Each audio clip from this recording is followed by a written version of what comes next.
All right, good afternoon, everyone. Welcome to tonight's City Council regular meeting for Monday, June 23rd. We have a couple of study session items for tonight. Up first is Director of Finance Kevin Ingles, Finance Manager Christine Hart, and Hinkle and Company here to present the 2024 Annual Financial Audit Results and the Annual Comprehensive Financial Report. Good evening, Kevin. Good evening, Mayor and Council. Kevin Ingles, Director of Finance. As you mentioned, we're going to talk about the 2024 Annual Financial Report and Audit Results. Just going to go through a couple of the financial highlights from the report, and then I will turn it over to Mr. Hinkle, who with our auditing firm, and he's going to talk to you about the audit results. So at the end of 2024, the city's total assets exceeded its liabilities by about $250 million. That's a fairly even split between the governmental activities and the business type activities. For the governmental activities, $42 million of that is unrestricted, so it can be used for any city obligations. Similarly, about $66 million of the business type activity net position is also unrestricted. City's net position decreased by about $780,000 compared to the previous year. And total cost of the city's programs increased $22 million. And revenues increased by $8.4 million. Most of that is due to capital spending.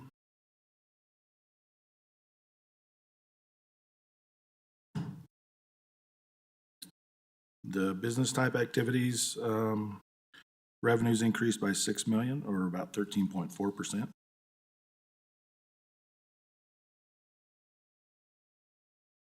So why we're here this evening is we are required to have an annual financial audit carried out by an independent CPA firm. We're also required to have an additional single audit if we spend more than $750,000 of federal funds in a year, and we did have that requirement again last year. We spent about $8.2 million in federal funds.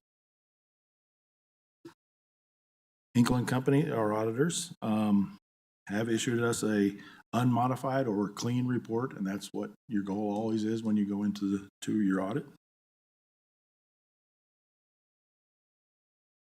We will, after tonight, we will submit our report to the Government Finance Officers Association for their Certificate of Achievement Award. They do a second check of our report, make sure that we followed all the accounting principles and all the legal requirements. We submitted the 2023 report, and it was awarded the Achievement Award again. That was the 41st consecutive year that the city has received that award, and the 45th year overall that the city's received the award. I am going to turn it over to Mr. Hinkle now. He's going to talk about the audit results.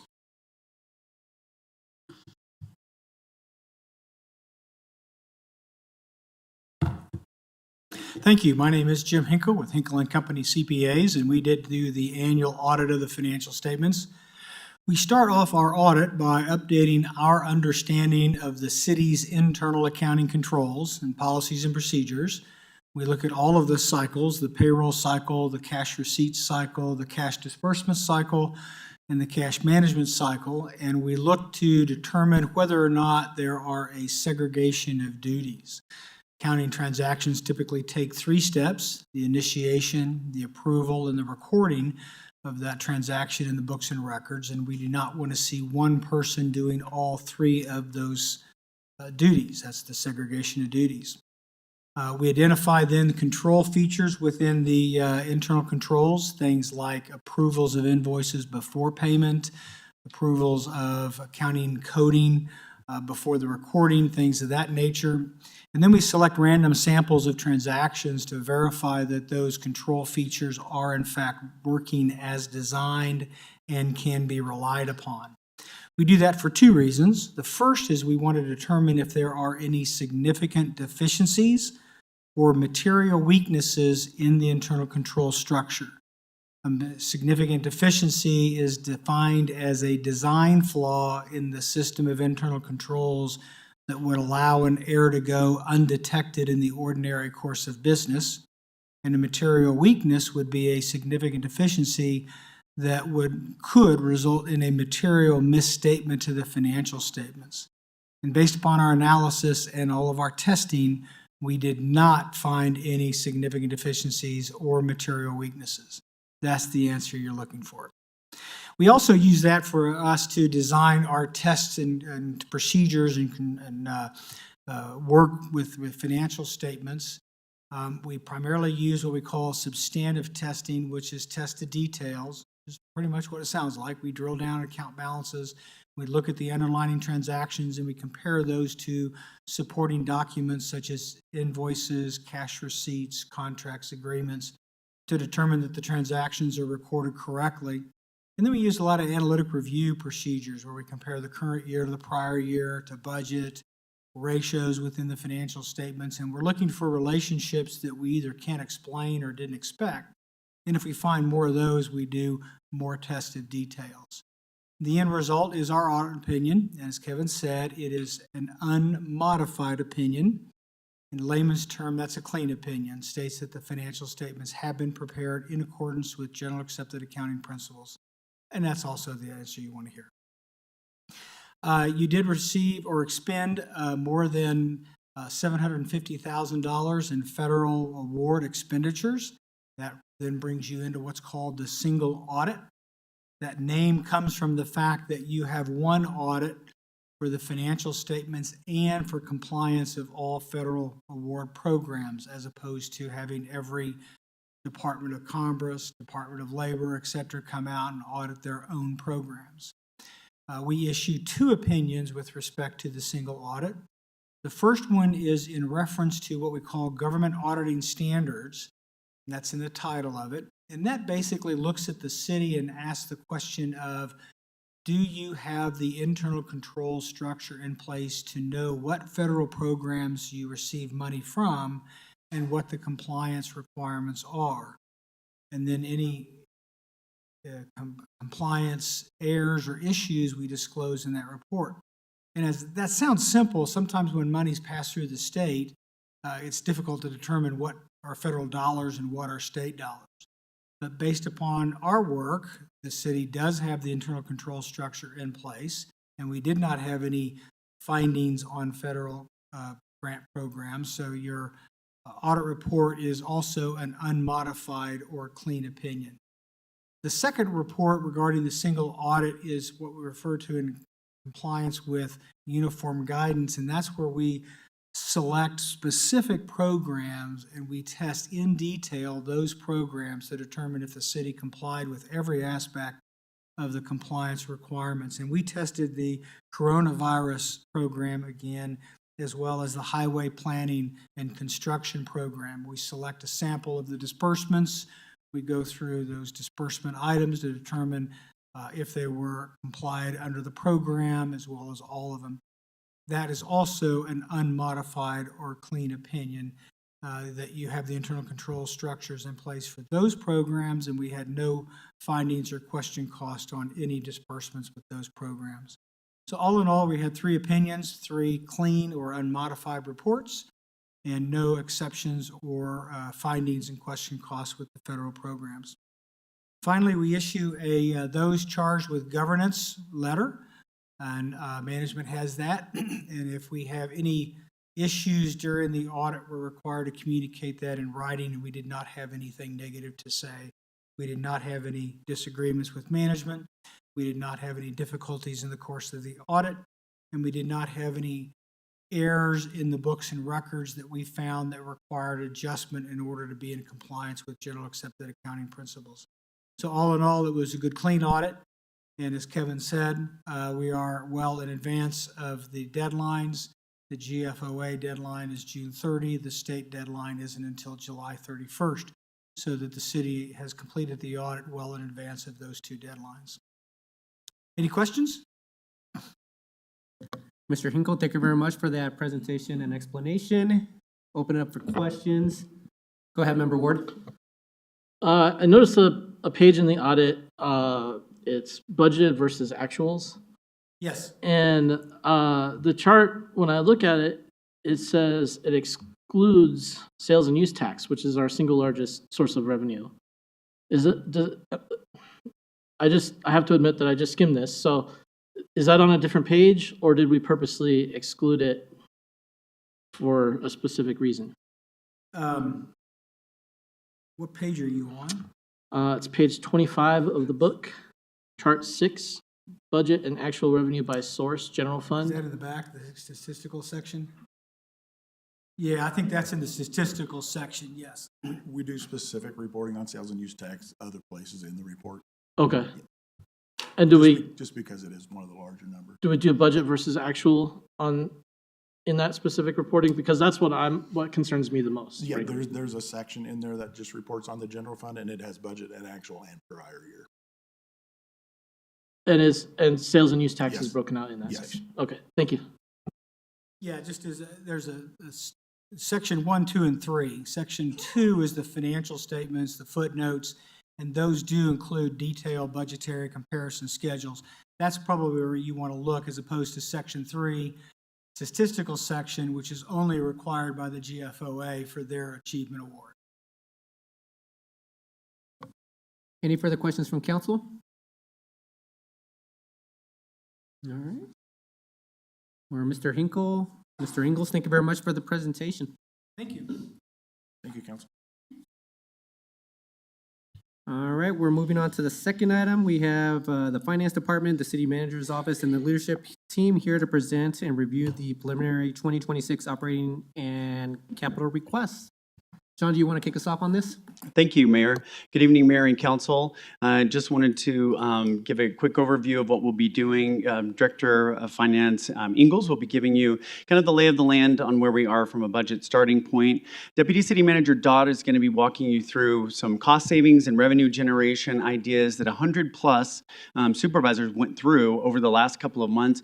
We've been reporting on kind of that activity is happening in your Friday report. He'll be walking us through that. And then Budget Manager Nolan will wrap us up with CIP and the review process for that exercise. I want to thank our leadership team members and others that are here tonight to answer any questions that we have. This is not going to be the same kind of presentation that we've had in years past, where every department comes up and spends quite a bit of time, going through their wish list. And that's really because the wish lists are just that this year. We don't have the money to fund enhancements like we have in years past. And in fact, to bring you a balanced budget, we're going to have to cut. And so that's the process that Deputy City Manager Dodd will be walking you through, that we've gone through, to really be strategic in how we reduce the budget and bring you, deliver a balanced budget this year, as opposed to what some cities are doing with furloughs and layoffs and things that are inherently not strategic. So I really appreciate all the work that they've done. Just to give you the very high level, we are expecting about 1.5% revenue growth. That means this is not, it's a challenging budget year, but it's not a crisis budget year. It's not catastrophic. And we think we can overcome the fact that we have more than 1.5% increases in costs, but we think we can hold the line, bring down some other costs, and deliver a balanced budget. So with that, I'll turn it over to Finance Director Kevin Ingalls.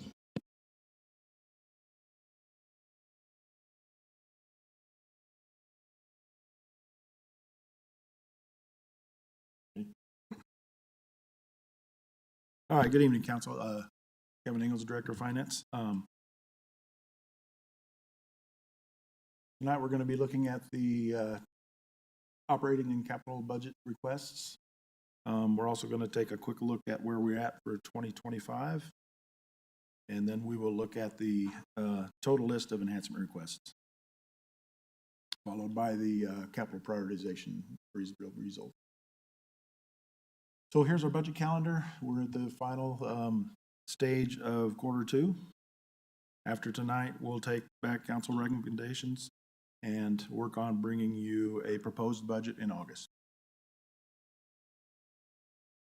Here's the CIP calendar. We're in the final stage of that as well. We'll also be back in August with those recommendations. So for 2025, we've revised our estimate slightly from what it was in the original budget. You see that bottom line of total fund balance is now 13.8 instead of the 14.2 million. A couple of adjustments. We've lowered the sales tax estimate to be flat. And then we've also increased plan review fees due to a new project that we've issued some permits on. There are a couple of other small adjustments in there. Some of those you saw on budget supplemental number 1 a couple of months ago. Here's just a breakdown of how that looks for the fund balance. You'll see there the unrestricted reserve started right at the target of 16.7. Our current estimate is to slightly come in under that with 0 unassigned fund balance, which is what we had estimated earlier in the process. And you've seen some of these numbers as we go through the monthly financial reports.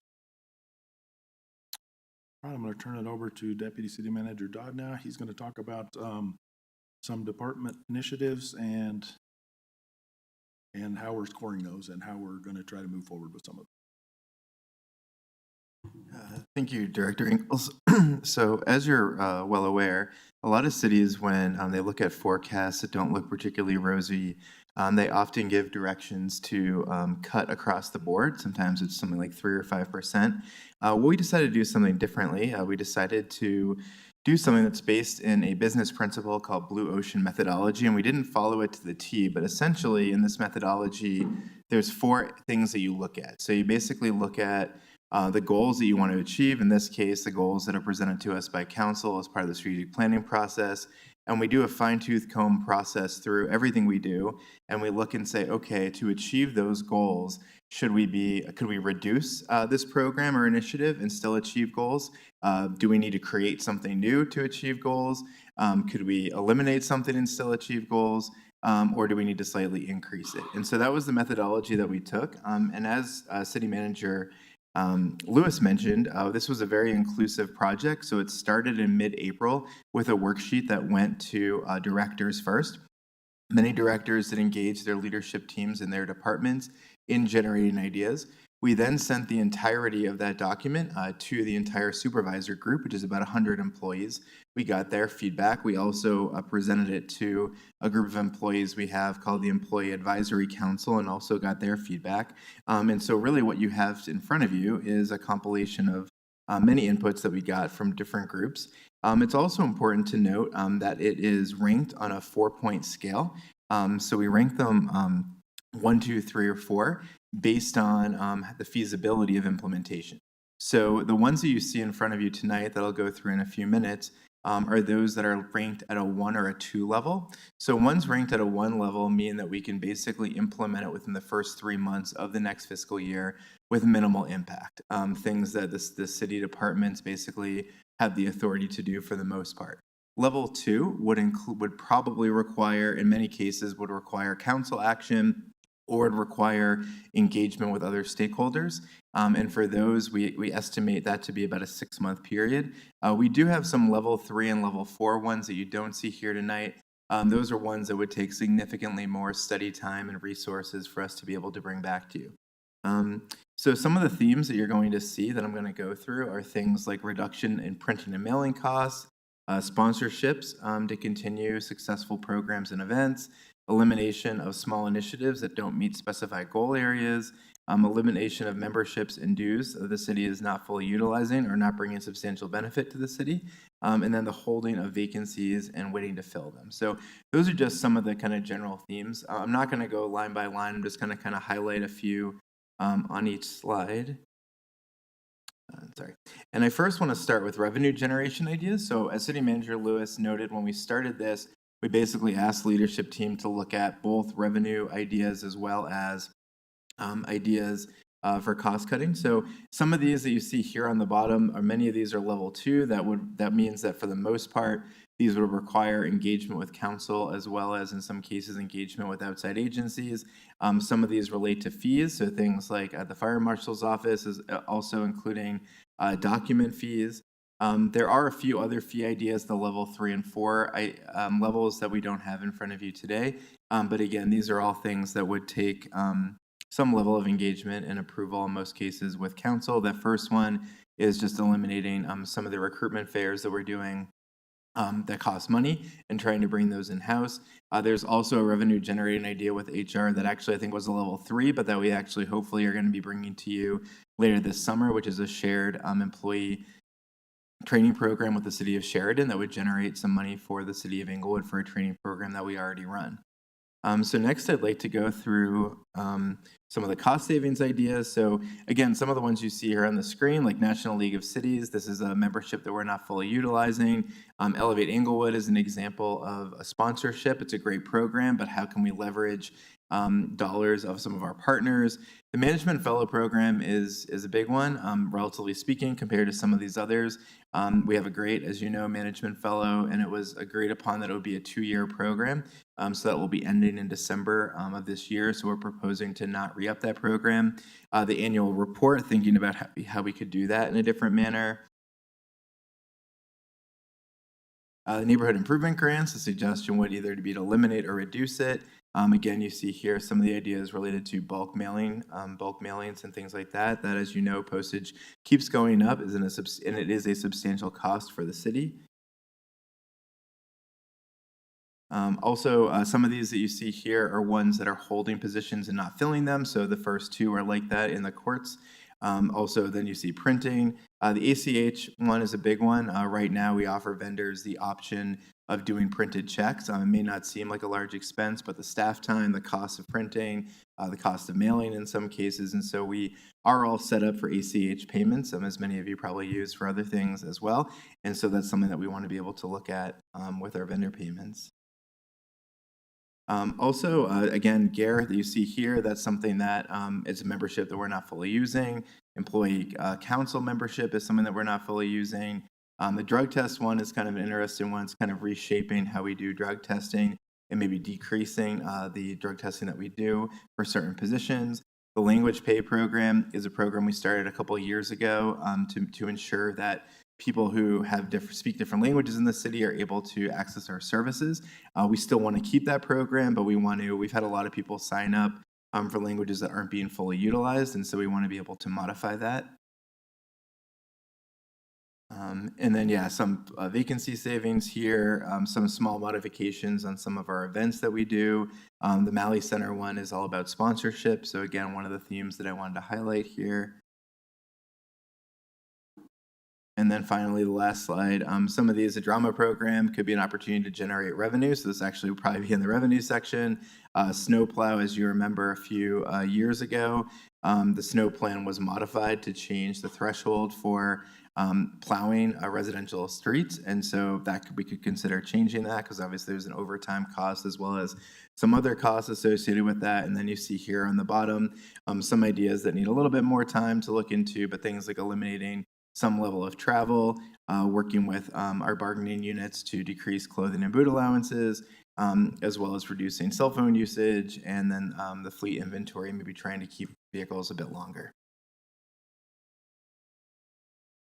I'll turn it back over to the finance department.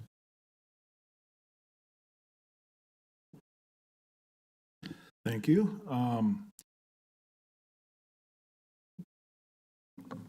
So we're going to go. Kevin, 1 second, please. Member Wright brought up a point. Does it make sense for us to have discussion after that item, or should we wait until the end? I think if you have questions on that particular item, I think now might be good, because we're going to pause between departments for questions. So it might be quite a while before we come back to this. Okay, so let's do that then, because I think this is fresh in our minds. So I'll open up to questions from members of council. Member Wright, are you ready with your question, or go ahead, Member Russell? Thank you. And I thank you for the presentation. And so one of my questions is, does this mean staff intends to move forward without bringing any of these decisions to City Council, including right now? That's kind of what I felt like in this presentation. Sorry, Member Russell. No, these are just ideas that we're bringing forward to you to consider. So these are ideas that were generated by staff. This is a model that a lot of other cities have used successfully to kind of generate ideas, but we're bringing them to you as the policymakers to make the decision. They're just ideas that have come, in many cases, from frontline staff members about how to save costs. Okay, and then what other cost-cutting ideas do you have that do not involve bypassing city council's authority? So the recommendations here, some of them are things, again, that if council wants to move forward, staff could implement, again, with council direction. Some of the other ones that are on here would, as I mentioned at the beginning of the presentation, would explicitly require council direction on these. Okay, and are you gonna take that direction now, or are you gonna wait till the end? I'm fine taking an hour at the end of the presentation. I don't want to move forward with that right this second because I think there probably are other questions. I just wanted to know. Yeah, Thank thank you. you, Member Russell. We'll go with Member Prang and then Member Wright. Okay, thank you. If I could maybe Oh, add go one ahead. more thing. Sure. For all the suggestions that you give to us tonight, we'll be putting those together in the proposed budget that will be back to you in August. Sounds good, thank you. Go ahead, Member Prang. Thank you for the presentation so far. I just have a quick question on the annual report and the reduction suggestion to not print. So can you tell us about how we would plan to have the community access the annual report? And if we have plans in place to perhaps print a limited quantity and have them available in strategic locations like Malley, Rec Center, et cetera? Yes, thank you for the question, Councilmember Prang. So we would explore the option of doing a limited run, which maybe 250, 500 copies. We could also incorporate highlights from the annual report into the children's art calendar and print that, the first 3 pages maybe. So we would have a print option. And could we also push that out through the alerts that everyone that signed up for city alerts could receive a notification that it's available? Oh, absolutely. We would have a full campaign around the publication of the annual report. Okay, thank you. Yeah, you bet. Go ahead, Member Wright.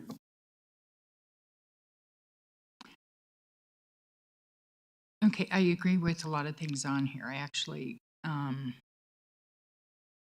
I totally agree with a lot of things, but I also have some suggestions on other things that we might have. I don't know if now's the time or as we get to the departments.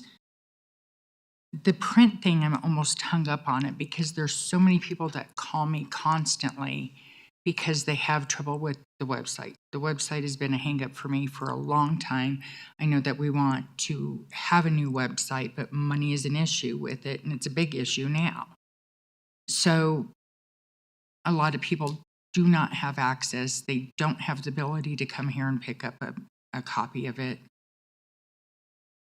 It just is going to continue to be a problem, especially if we don't stop it. I almost think if they have ability to sign up to have one mailed to them, but I also know people that have done that and they don't receive things. I think that's something that we really have to think about, especially I believe I read that it's in our charter that we have to have it available. And if people do not receive it, I also receive a lot of calls about it when they do receive it, so I know that people read it. So I think that's something that we need to really think about. One of the things I was thinking about also about the adopted annual budget is their availability to put it online and then print it for those council members that want it printed. So compromises and things, opposed to having several printed copies for the public that could be printed. So I think there are things that we need to think about having compromises on, and then for generating revenue, maybe by ordinance changing some things that I'll speak to later. So I guess those are my thoughts for now. Thank you. Thank you, Member Wright. Member Ward. I'm gonna go back to the first couple of slides that address the 2025 estimated. I know I'm a little bit behind here.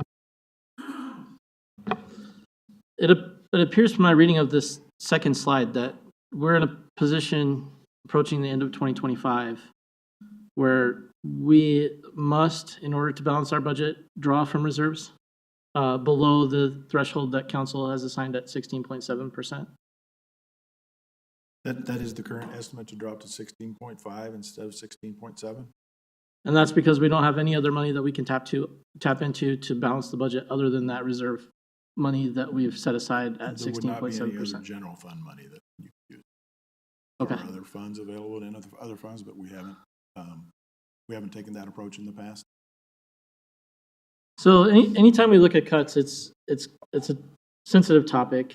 The question always comes up: Are we cutting in the right areas? Are we cutting things that may actually add to quality of life in lean economic times? I think of the summer concerts as one of those things. I have to say that the one that I'm most sensitive about is any proposal to drop the census in PD, which it looks like that's what we're talking about doing here: police personal cost vacancy savings. There are a few of these that sting right off the bat, and a few that I'm okay with.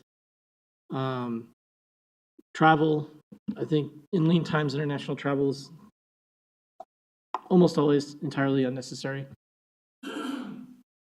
NLC, I have wanted to see that dropped for quite some time and have just never made it a thing, so I'm glad to see it dropped off now.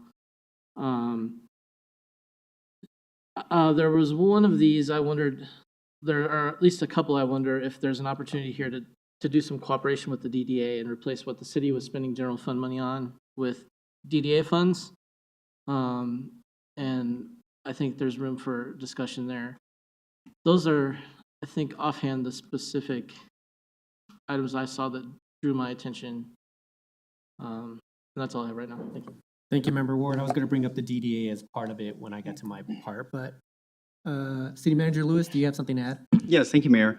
These are great suggestions so far and feedback. I do think some of these will be a little clearer after you hear the budget presentation. For instance, that PD one is not a reduction. We're actually proposing increasing our FTEs and police. That's a repurposing. But we can go through, I think if we go through some of the budgets, some of those will be a little bit more clear.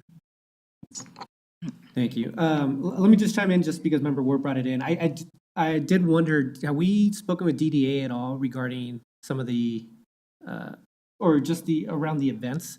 Just because they do fall within the DDA boundaries, and obviously events is something that the DDA is, obviously is kind of pushing. So obviously it just makes sense for us to have that conversation. If the city's looking to do away with an event, that maybe the DDA wants to fund it instead of doing away, or maybe wants to consolidate it with another event that we may happen to have. But just your thoughts on whether or not DDA has been made aware. Yeah, Mayor, that's a great question. And that conversation has not occurred yet, but if we move in that direction, it definitely will. In fact, I'll meet with her probably later this week anyway, so we can have that conversation then to see if there's any interest. As they are increasing events on their side, that might be a way to partner with them as well. Yeah, there's a DDA meeting on Wednesday night, so I can always bring it up as part of member's choice during that evening. So, perfect. Thank you so much, Christina. I will go Member Prang and then Member Wright. Thank you. Just another quick clarifying question, and it may be more appropriate to budget presentation time. But City Manager, you made a statement about revenues being projected to increase for next year. So I'm just curious or not understanding where in our presentation that was put together by staff, there's a statement that sales and use tax is projected to be down by $1.9 million. And so I'm just curious on where the projected increase in revenues would come from. Well, thank you for that question. You're correct. We're projecting a 0% increase for sales tax from our current estimate of 25 through 26. But we have a number of other revenues that do increase either by automatic inflationary adjustments, and there is some additional fees that are being proposed that you'll see in the budget process. Okay, thank you.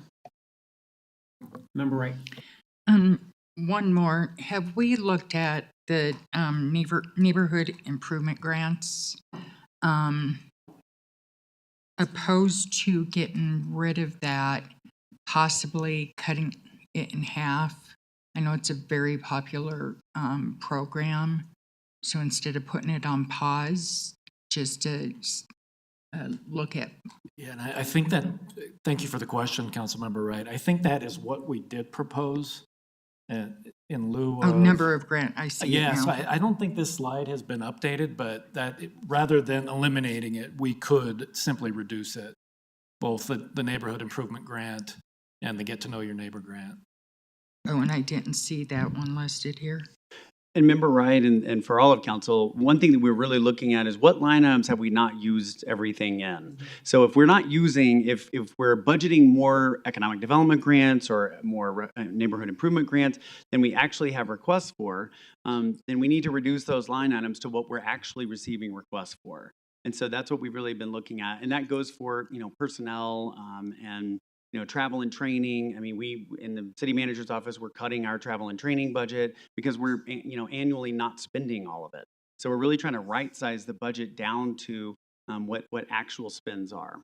And have we looked at the actual council budget also on reducing it? We have. Okay, perfect. All right, thank you. Member Russell. Thank you. One thing I was thinking about, though, on the neighborhood improvement grants, I don't want the same neighborhood to be applying every year. If we're not sharing the wealth, then I don't think that we should be doing it at all. This question kind of goes back to what Councilmember Ward asked about lowering the unrestricted reserve. I have a huge problem with that. And I just put ratcheting. When do we have the ratcheting discussion? I mean, it's too late right now. I don't know why we got to this point and no one knows why we're here. I mean, maybe you all know why we're here. But this is the question that I really had all along. When we spend all of the unassigned fund balance, personally, I think we'd have been better off keeping that. I am concerned about some of the increased fees to citizens. Staff has gotten some pretty hefty raises in the last 2 years. And now we're expecting to raise these fees and have the citizens come up with more money. I'm not okay with that. I think maybe we need to look at some perhaps temporary pay cuts to weather us. If we get to this point that we're going to have to make decisions, I don't want all of it to be put on the citizens. I think that's probably it for now. I may have some more, but thank you. Member Ward. So according to this document that we mentioned earlier that Councilwoman Russell is referencing, we're $200,000 off projected at the end of 2025. And today is June 23rd. So I don't know that it's necessarily a foregone conclusion. I think this is staff's warning. We do have an option as the governing body to find $200,000 in the budget today to cut. It'll hurt, but we can do it. We have a $75 million general fund. Finding $200,000, probably not an easy task, but arguably doable. So I think it would be our choice as to whether or not we want to agree to this going forward, or whether we want to pump the brakes hard now to set the tone for the next budget cycle. I personally believe that the purpose of these reserves is to allow for continuity of government during lean times. So I'm comfortable with the $200,000, but I'm glad that we're having this discussion over what we're going to be looking at in the upcoming cycle, and if we want to cut that cycle and where. Thank you, Member Ward. Actually, I'll just ask the question now. These are items that we're looking at for 2026, City Manager and Deputy City Manager Dodd. Have we looked at potentially delaying something that we did within the budget for 2025 in order to, if we did want to look at or try to keep it at 16.7 in terms of the unassigned fund balance, have we looked at anything within 2025 that we may want to delay? And I'll take a stab at that first, and Director Ingalls can give the better information. But the answer is we can easily produce 200,000 by cutting expenditures this year and having that as rollover for next year. Right. So the 200,000 is not a big concern. And to Member Russell's point, we brought ratcheting sliding a couple of times to council. We have not had consensus on how to move forward on that. From council. So we are essentially doing what, the theme of ratcheting and sliding and lean times, but I mean, we're only talking about a 0.2% difference. So we can easily find that money in this year's budget. But what I've told departments is we need to be, I don't want to slow down on capital because that's the direction I've gotten from council. We want to move full steam ahead with our capital expenditures and the programs and services that we're providing. I don't really want to cut back on, but I think we absolutely can in a lot of different areas and reduce costs. Right. Kevin, anything to add? Go ahead. Just one anything to add. These are very conservative estimates. I don't want to say worst case scenario, but yeah, we're planning on what we think is going to be the leanest revenue projections that we can get. So. Right. Perfect. Kevin, John, thank you very much for the answer to that question. Any further questions on this area before we go into the rest of the presentation? All right. I see no further questions. Kevin, that's back to you. Okay, we're going to be, over the next few slides, we'll go through the department enhancement requests. Just a couple of slides here to remind you of our budget philosophy. That's what the departments use as they're preparing their budgets. They keep this philosophy in mind. Just a reminder of what we consider an enhancement, because we're going to be showing you enhancement on the upcoming slides. A couple of notes before we get into the departments. These are this is the entire list of what departments have come up with. These have not been through staff review yet. We as Manager Lewis mentioned, we don't expect most or any of these to be funded necessarily. We want to give you a first look at it to see if any of these you want us to prioritize. That's one of the pieces of feedback we would like from you tonight. And then we'll take that information and come back to you in August with our proposal that includes your recommendations.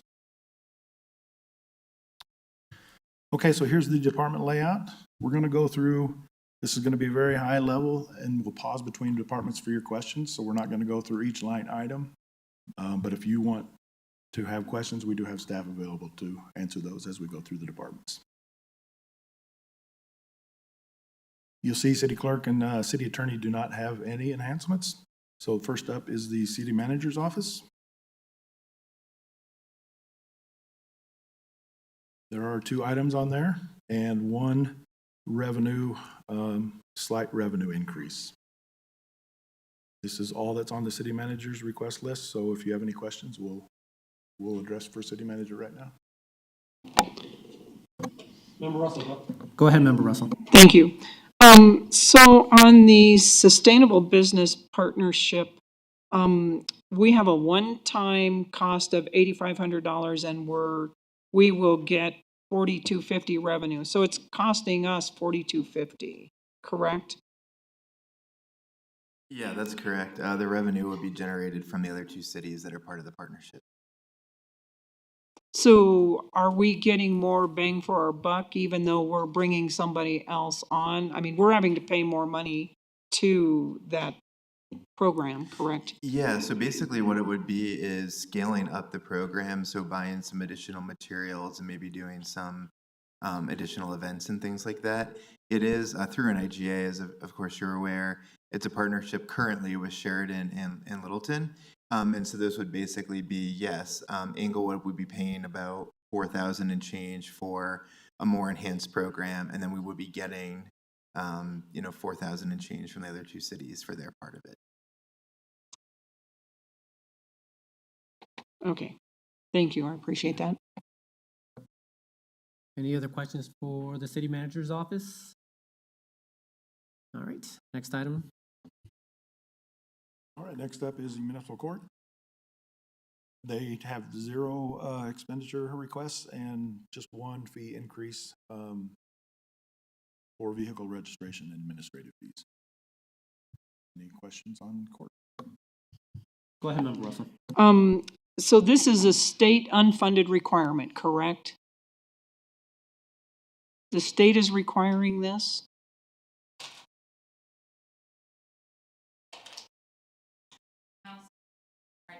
Good evening, Council. Kenitha Julian, Court Administrator. It is a new legislation. It's not unfunded in the fact that they do give the parameters that you can charge a fee. We would be looking to adopt that in the ordinance and then also asking that it be an administrative fee. It allows specifically in the statute a $30 dismissal fee, which feels awkward to pay for a dismissal and it gives various reasons why the case can be dismissed. But this way, it would be a $30 administrative fee and along with any fine that was assessed for that. But if you pay within the 4 months, it's supposed to be. My interpretation is that it is counterbalancing the OJWs that used to. Okay, thank you, I appreciate that. Any further questions for the courts? I don't see any further questions. Thank you very much, Ms. Julian. Thank you. Okay, next we have the Human Resources Department.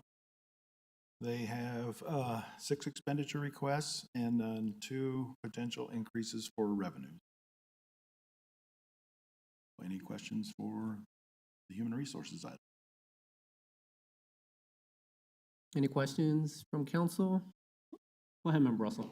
Thank you. So on the maintain ongoing contract with CPS to deliver ad hoc classification and compensation services to the city, are we continuing to use them? And why was everybody comp and classed already in the past, or?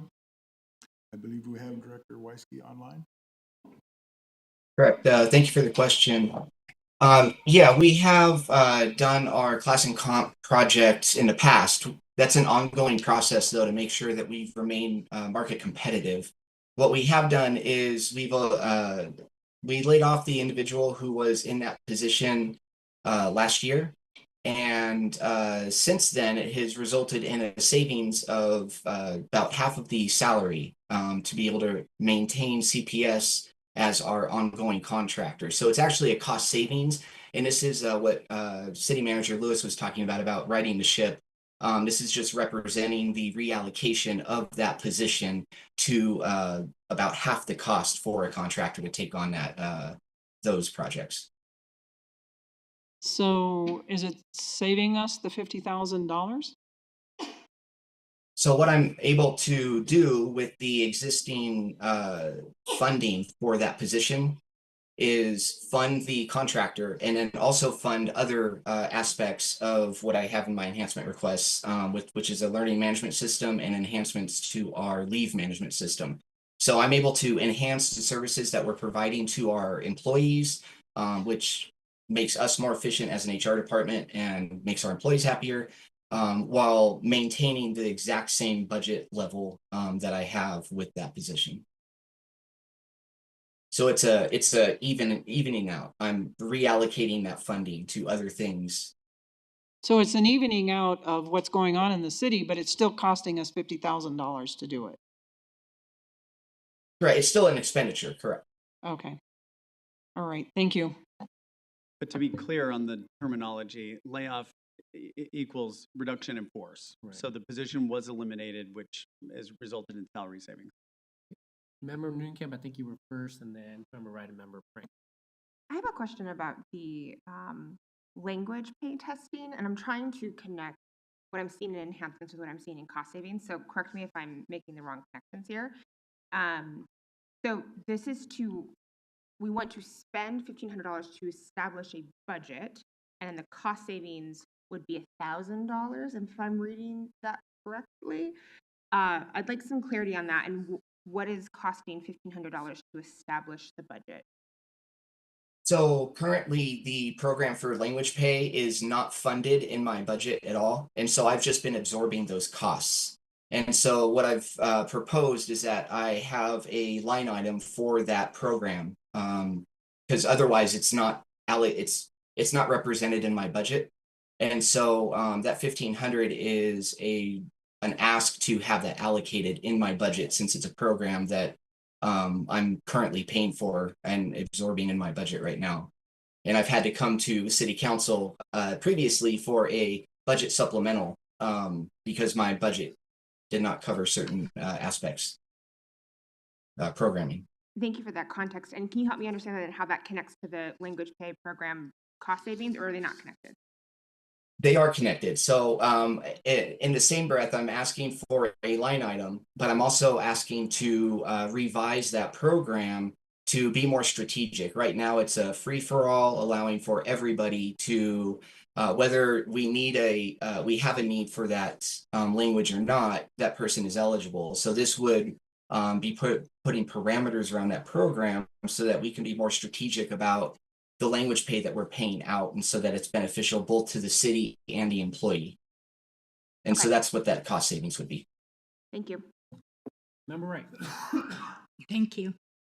Staying on the language testing tool, if I read correctly, aren't we putting a pause on that program because there are so many people in that program already?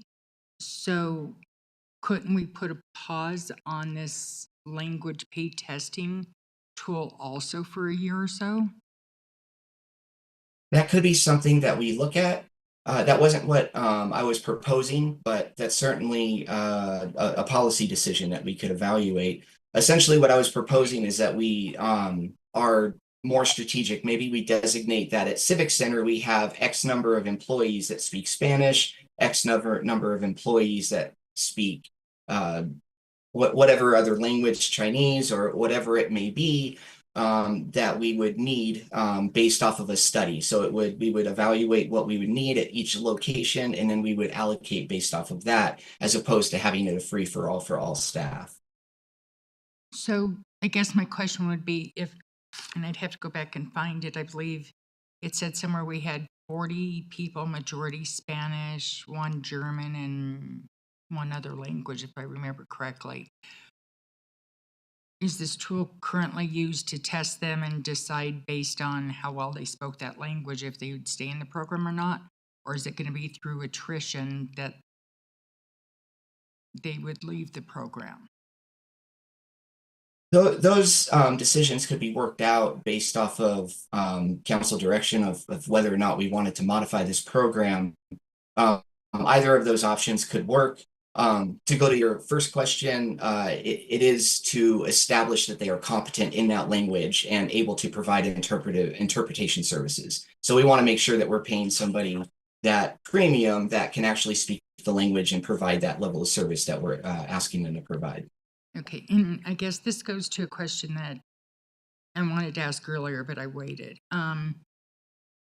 Do we know the areas that we need those languages? You know, to me, it would be public facing the most. Here in City Center, the police department, parks, rec, library, Malley Center, rec center, that type of area. Do we have a list of areas where you would need bilingual the most? And is that where those people serve the most? Or is it just if they're bilingual, we're paying that differential? The latter is essentially true. If someone is bilingual and they qualify, we allow them to take the test and they go through the process. There is a department level approval, but it's typically given unless it's some obscure language that we know is not spoken here. It would typically be approved. So does that answer your question? Right, and I think that's what we need to get a handle on first is, are they Right. public interfacing, and come up with a policy on that first. So, all right, thank you. Member Prank. Thank you, Mayor. So I have a question on and it could be user error on my part, but I'm trying to figure out on the reducing the pre-employment drug testing requirements, how that becomes an enhancement that we're asking for $10,000 for. So I'm assuming we're already doing drug testing and we're gonna reduce the amount of drug testing that we do for safety-sensitive positions. So how is that a $10,000 enhancement? Right. This is another one of those righting of the ships. Historically, the HR department has absorbed the costs of all pre-employment drug testing and background testing. And it's just gotten to a point where, again, I had to come to you all and ask for a budget supplemental a few months ago because of, in part, because of those costs being absorbed and not allocated in my budget. So as of right now, we're spending in excess of $20,000 to $25,000 annually on drug testing and background testing. So the proposal is actually to reduce that for a savings of anywhere between $10,000 and $15,000 annually to focus only on safety-sensitive positions for drug testing. Okay, that makes sense. Thank you. All right, any further questions on the HR portion? All right, Mr. Weisky, thank you very much for the answers.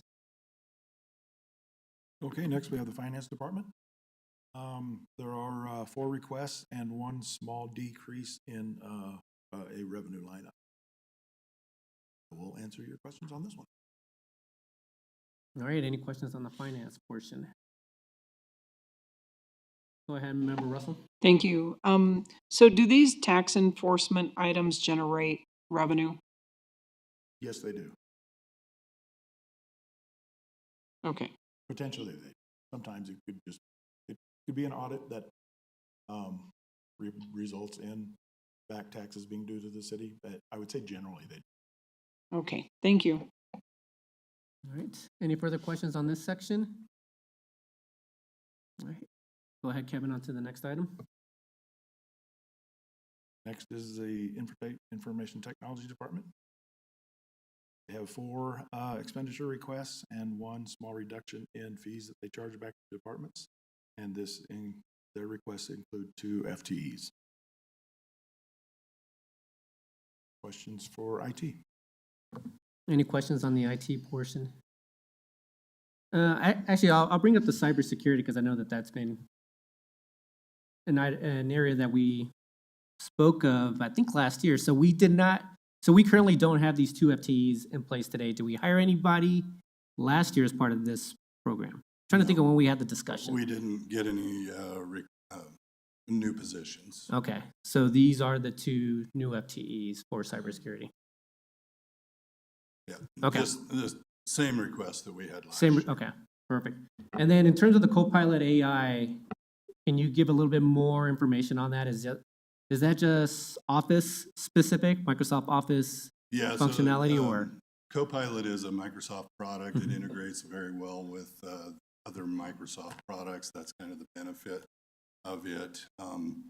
Currently, we have about 4 licenses in pilot right now. We've realized some pretty good benefit there. So we'd like to expand that to approximately 125 licenses and see what we can do to build the value in that program. Are the 125 licenses, are those going to be the power users that are constantly in Office, or how do we come up to 125? So we polled all of the different departments, asked them how many people they had that could benefit from AI, and that's the number we came up with. Okay.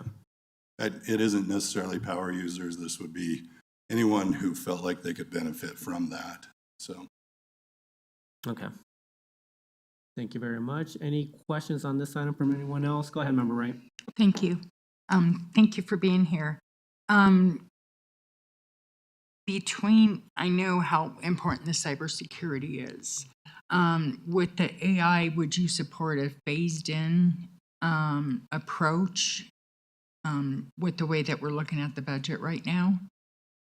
Obviously, I would support whatever you guys come up with, but you know, the value that AI can provide to the organization is kind of unmeasurable right now. We're seeing value in the people who are using it currently, but as far as what it could do for us, kind of the sky's the limit right now.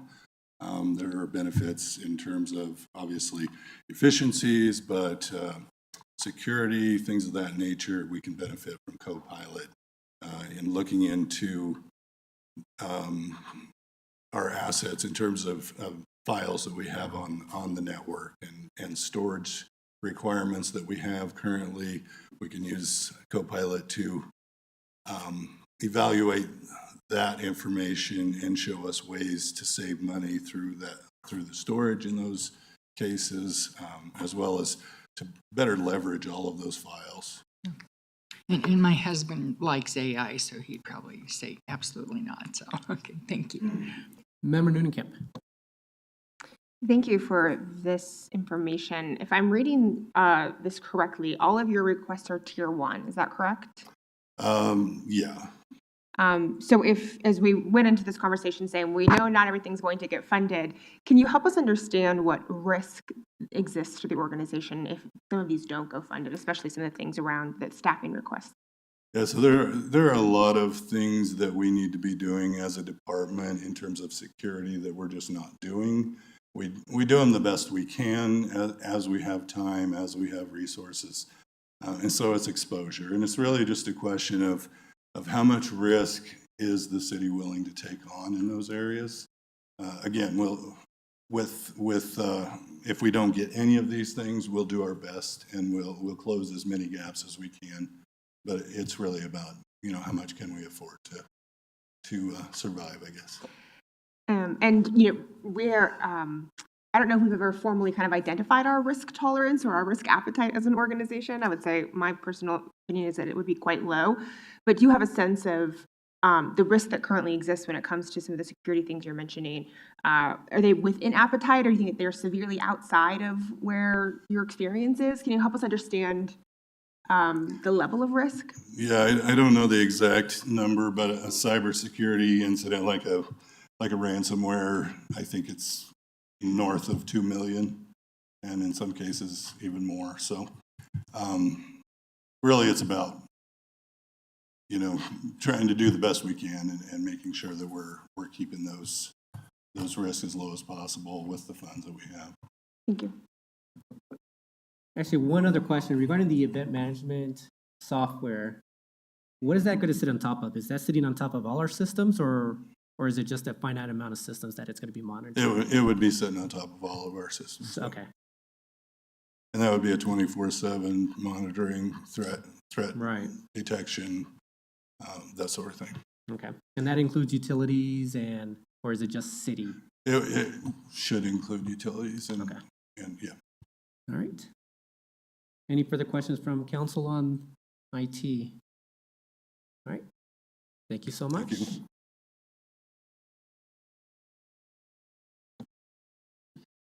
Okay, next up is the Community Development Department. They have 4 items, total of $277,000, and there are 2 FTEs in this request as well. Any questions for Community Development? Go ahead, Member Nunnenkamp. The first request, the land use compliance officer, is this the same FTE that was requested in the budget last year? The same purpose? Good evening, Mayor, members of council. Brad Power, Director of Community Development. Member Nunnenkamp, it is the same as requested last year. And can you give us a little bit of information on your lived experience in the last year, having not had this role funded, and the experience of not having it? Well, we would like to have as robust enforcement of our codes as possible, and so the demand for that is increasing throughout the community. We've been able to cover it to this point, but as the population continues to increase, we'll continue to have that type of level of service demand go up. Thank you. Mayor, the one thing I would add to that for Member Nunnenkamp is that the Code Enforcement Advisory Committee has also asked to look at a vacant buildings, abandoned buildings kind of policy, similar to what council looked at. So certainly if they recommend something like that and you all or a future council decides to go that direction, I think this position would be more needed and also would have a funding source associated with it. Member Wright. Thank you. Director Power, the land use compliance officer would actually help generate revenue, correct? It would, to the extent to which that compliance would incur fines and those types of things. So there would be some type of revenue. That type of revenue generation would obviously not be enough to cover the 100% of the officer's position. Right. Okay, the housing service coordinator, that was somebody that was discussed for the, during the Affordable Housing Task Force. Help me with my memory here. Council discussed it, but it was never finalized through a vote, correct? That's correct. This would be a placeholder position, and this would be entirely dependent on the direction you give us later this year and possibly in early next year relative to your housing policies and goals. And we would fund that position and create that position based on the direction you would be providing on housing options in the future. Okay, so this is something that possibly could be either not happen or put on pause for now. Then the increased financial services for city center redevelopment.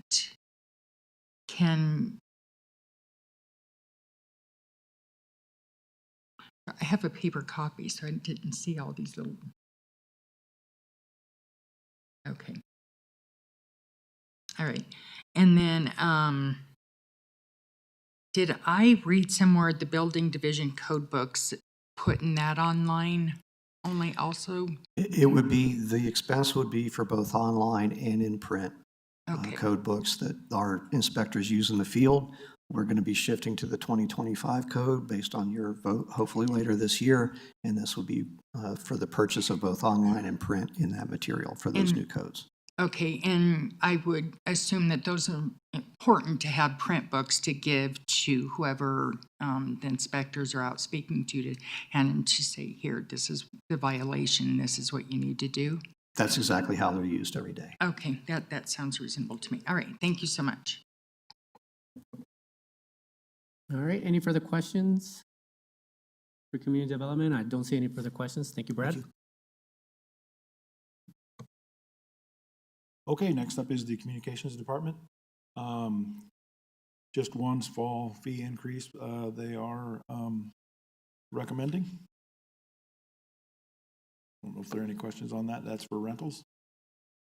Any questions on this item? Go ahead, Member Russell. What do we rent? Or I suppose we're renting it out. I think this is in reference to the bus shelter program. Okay, so is that revenue? It's, oh, because we're charging them rent. Correct. So we have, we share revenue for advertising on both bus shelters and bus benches. Okay. All right. That answers that question. Thank you. I have one more Go ahead, question. Member Wright. All right. I have a Chris, question. we have a question for you. This is one of those questions I was waiting for.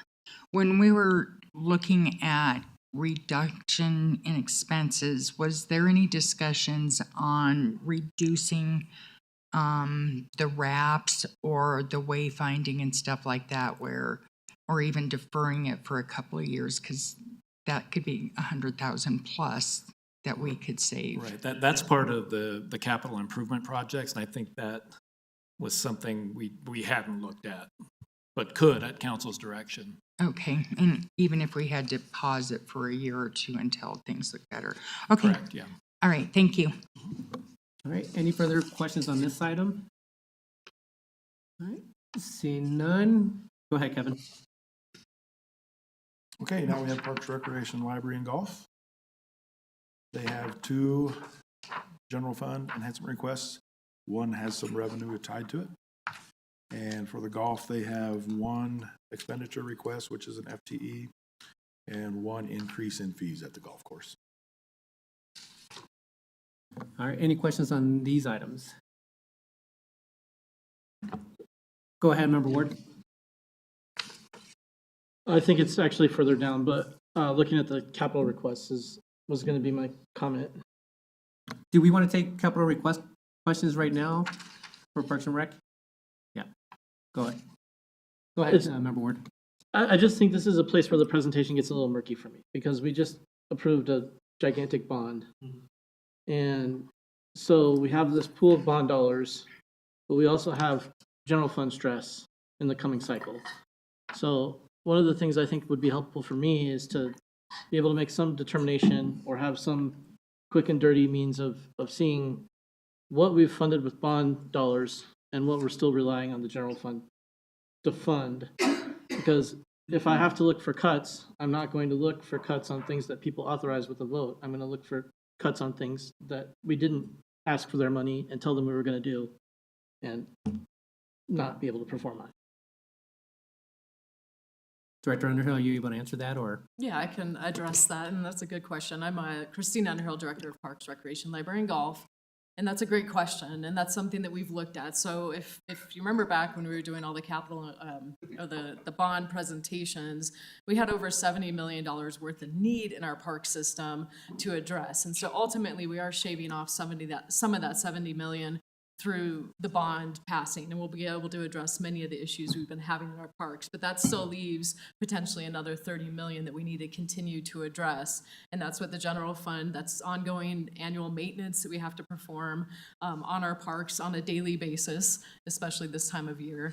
And so that's the goal, is to continue to address those needs and then address the larger needs through the bond. So it's not that we don't decrease services, we're going to continue to do the same status of services in our parks, but ultimately the overall maintenance should get easier in time, but the general things like picking up trash, mowing the lawns, fertilizing the grass, those sort of things will continue to happen year after year. Thank you. Member Wright. Director Underhill, can you please explain to me the Bridge House beautification contract? Yeah, that's a great question. Thank you for that. So this year, we just started a contract with Bridge House. As you know, they are now in Englewood, and they have a place. And so we currently have one worker and one supervisor assisting the parks team with beautification in a variety of areas. So they're overseeing some maintenance at Pirates Cove in the entryway, so as people drive past, it looks nice. The Malley Center, Englewood Recreation Center, and then Little Dry Creek. And so ultimately, they are doing some of the maintenance that our parks crews can't always get to, such as picking up trash in some of the passive spaces in front of our facilities. They do it as they can, but Bridge House is doing that. It's also supporting Bridge House as they are now in our city. We'd like to continue that contract into 2026. Okay, so it's the people at Bridge House that are helping Englewood, and this is the payment for that contract. That is then. correct. Okay.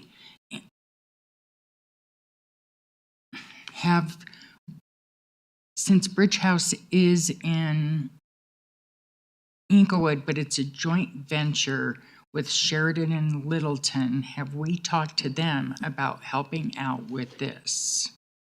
Yeah, thank you, Member Wright. So I'm unsure, and I can absolutely check with my counterparts in Littleton to see if they're interested. Sheridan, though, has actually been using Bridge House for several years, I think for a few of the parks that they own, as well as for a few of their bus stops. So we could certainly talk to them and see if there's any opportunities for collaboration, but they actually have had a contract like this before Bridge House even was planning on coming down this way. And I can answer for Littleton that they also have a contract now. They do. In fact, I think we might have been the last city to do a contract. Okay, good. I just want to make sure that we're utilizing as much as possible. Okay, great. Thank you so much. Actually, just one other question, Christina. The parks technicians, is that needed just because of the increase, part of the GO bond? Just the additional work, or no? Actually, no, that's not part of the bond itself. It's increased median maintenance. We've gone in-house with that. And then also the stormwater infrastructure, ensuring our parks are clean and ready to go for the storms that are coming in. So that's what that position would be looked at. All right. Thank you, Christina. Any further questions on parks? All right, seeing none. Thank you, Christina. Thank you. Kevin?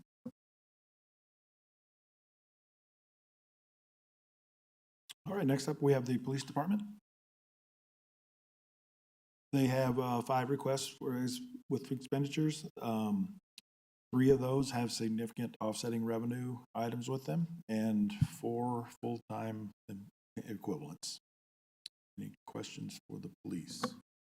Yeah, I think I have a question.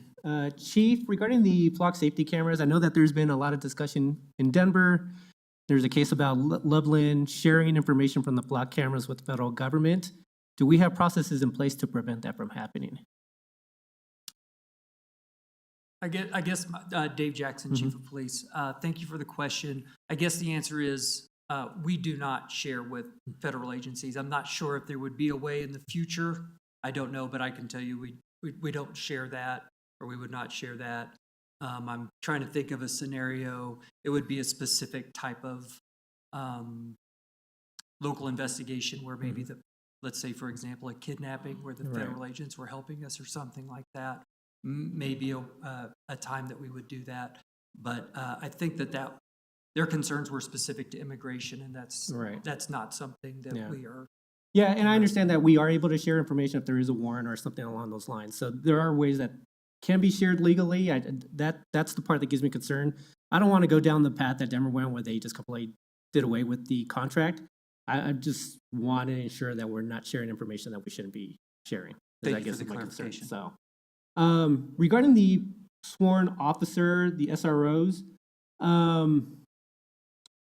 question came from a citizen, and I'm not sure if I got an answer on this one, Sean, but I didn't read this past Friday's report. So I should have checked there first. But how is All Souls part of the city share agreement? Or can you go a little bit more into that just because of the church and state separation? Understood. Do you want to do that, or do you? Basically, that is something that we are working out through a intergovernmental agreement now. But what I would want to say is my primary focus is keeping the kids safe at school. And so as we work through that, that's kind of working through all of that. It is a concern, but I think that everybody is interested in keeping the kids safe at school. So that's a valid concern, but I think we'll be able to work through that. Yeah, Chief, I'm in agreement with you, but yeah, I do want to get a little bit more granularity in terms of that, but thank you very much for looking into both aspects of it. And Mayor, this is one enhancement request that we are very inclined to put into the budget. There will be a cost to this, cost increase to the budget. But again, it'll be 49, if approved, that will be 49% funded. And we're kind of ambivalent on the funding source. If it's a school in Englewood, whether it's, secular or religious, private, et cetera, we would want to, provide services to those schools. Right. All right. I know that everybody just started putting their lights on. I think it was Chelsea first, then Tina, then Steve, and then Wasn't it Steve first? So yes. I just saw lights going on and off, so I couldn't say. So we'll go member ward, and then we'll figure out what the next speaker is. I just want to circle back to the flock. We don't control the flock data, do we? That's a contractor that provides those cameras and operates the system. We just have access to the data. We have access to the data. So we can't definitively say what the contractor is or isn't doing with the data that they control. I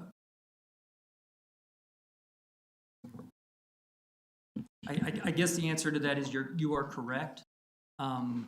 But we're currently using them, and that hasn't been an issue. But we are currently in talks with Flock right now. We talk to them probably weekly.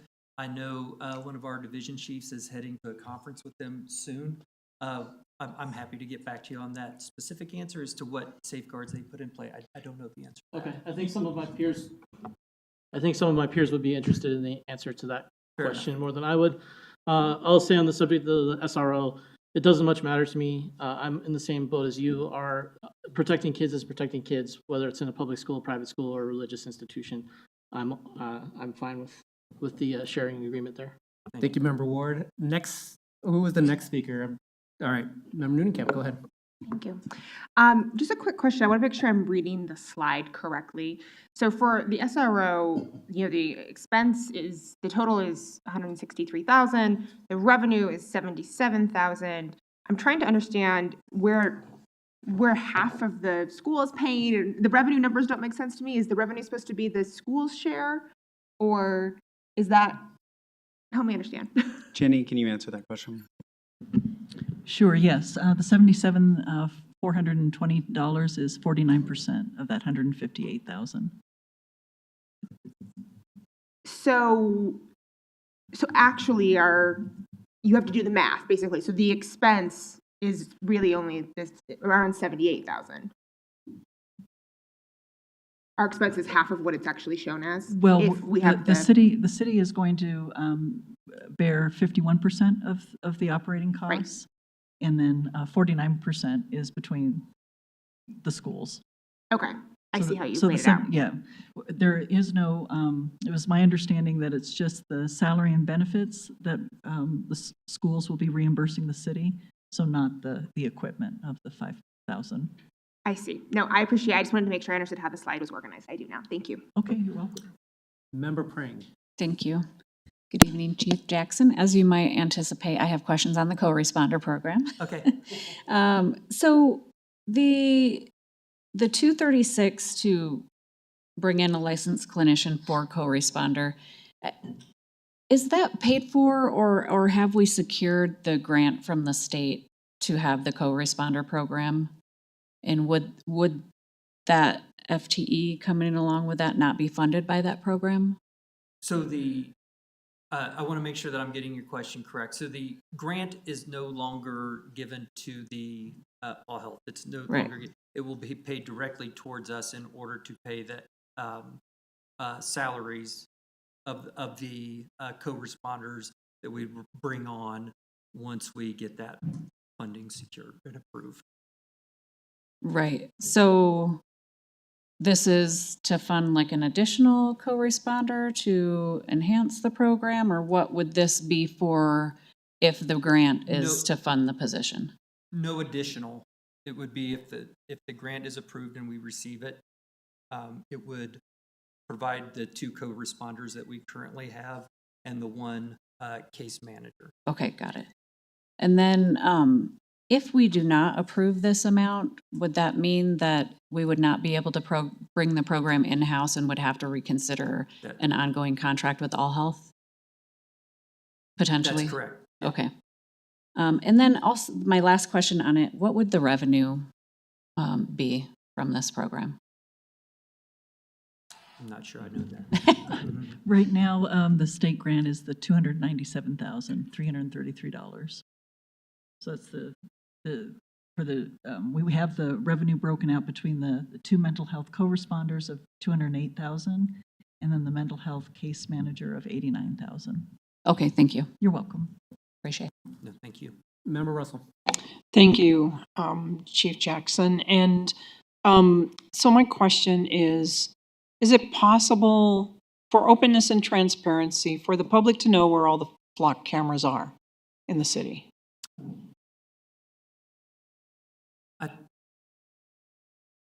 Let me start by saying I want to be as open and transparent as possible, but we also investigate criminal activity, and we may not want, if we are on a house, I think that could potentially put people's safety. So I would probably, let's just say, for example, we were using surveillance in order to look at a house and use a camera. I think that might put an investigation, an ongoing and a specific investigation at risk. If it was a mounted traffic camera or something like that, I think that would be probably reasonable. So I think the answer is. Okay, well, I just, I mean, we're all being surveilled by these cameras. We're not all criminals. So I suppose that goes back to who's sharing information with who. And maybe that would be a good thing for the council to know. Mayor, if I could, on that, just in conversing with the deputy city attorney, in your contract with Flock, that could be something that could be specified. So you could have control in terms of that access, again, pending the company agreeing to our provisions on limitations and that. The other thing that I'll mention that Chief has let me know is that we have permanent flock cameras and we have moving flock cameras. So we'd be glad to provide the public with a list of the permanent cameras that are placed around town. I think it's those ones that are moving to hotspots that would be a little problematic, as the chief said, to let everybody know at all times where those are deployed. Thank you. That answers my question. I appreciate that. And so just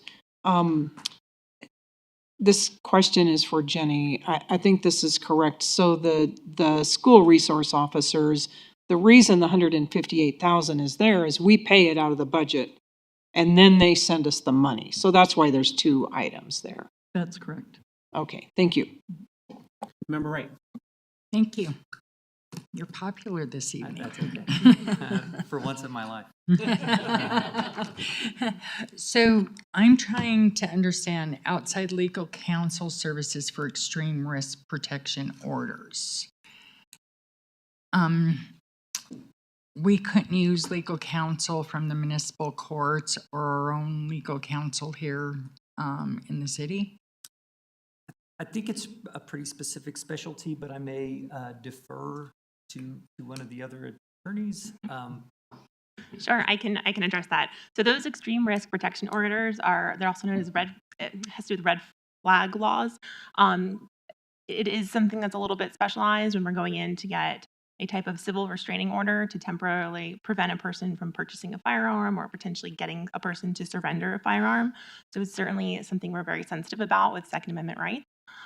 It's something that we could bring in-house. It's just that historically, that's how the city, how we've handled that. Wouldn't something like that be going through the district courts? They are typically filed in Arapahoe County District Court, correct?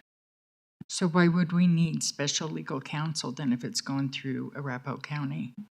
I'm just saying that's how it's historically been done. It's just something that because we are with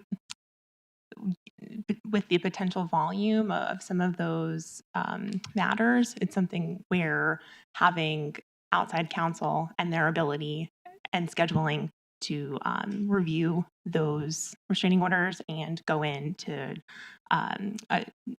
argue that before the court is just something that's been how we've done it. It's been more workable.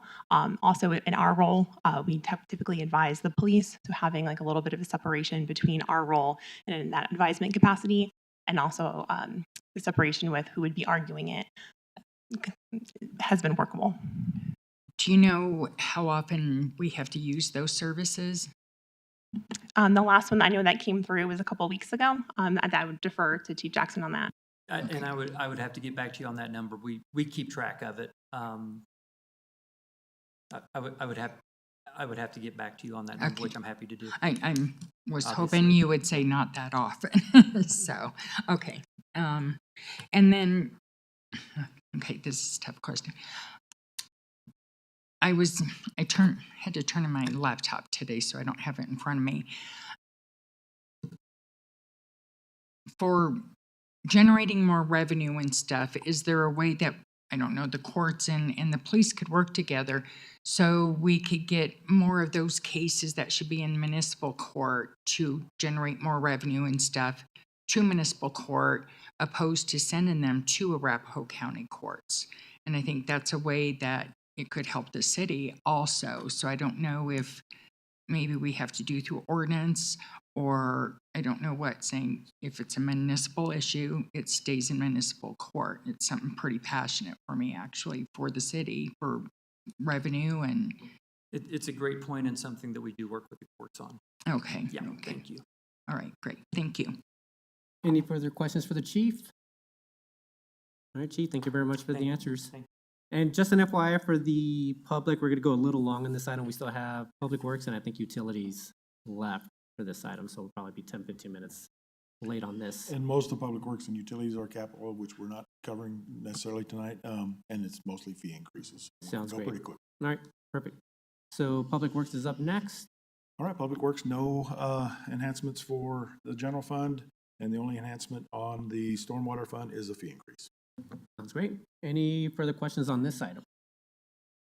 That's an item that we speak of often, so, all right. I don't see anything on Public Works, so I may have misspoken. Go ahead, Kevin, for the next item.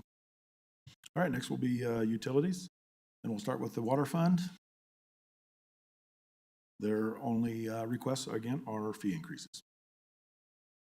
All right, any further questions on this item? All right, I don't see any questions on this. Go ahead, Member Wright, yeah. Thank you.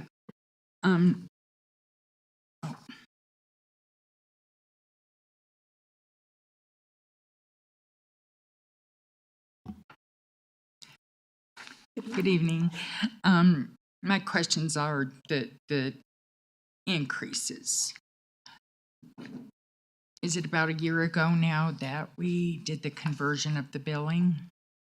It would be a year, sorry, good evening, Council. Sarah Stone, Deputy Director of Business Solutions and Engineering for our utilities. We went live mid-July last year. Okay, so we're, Almost a full year.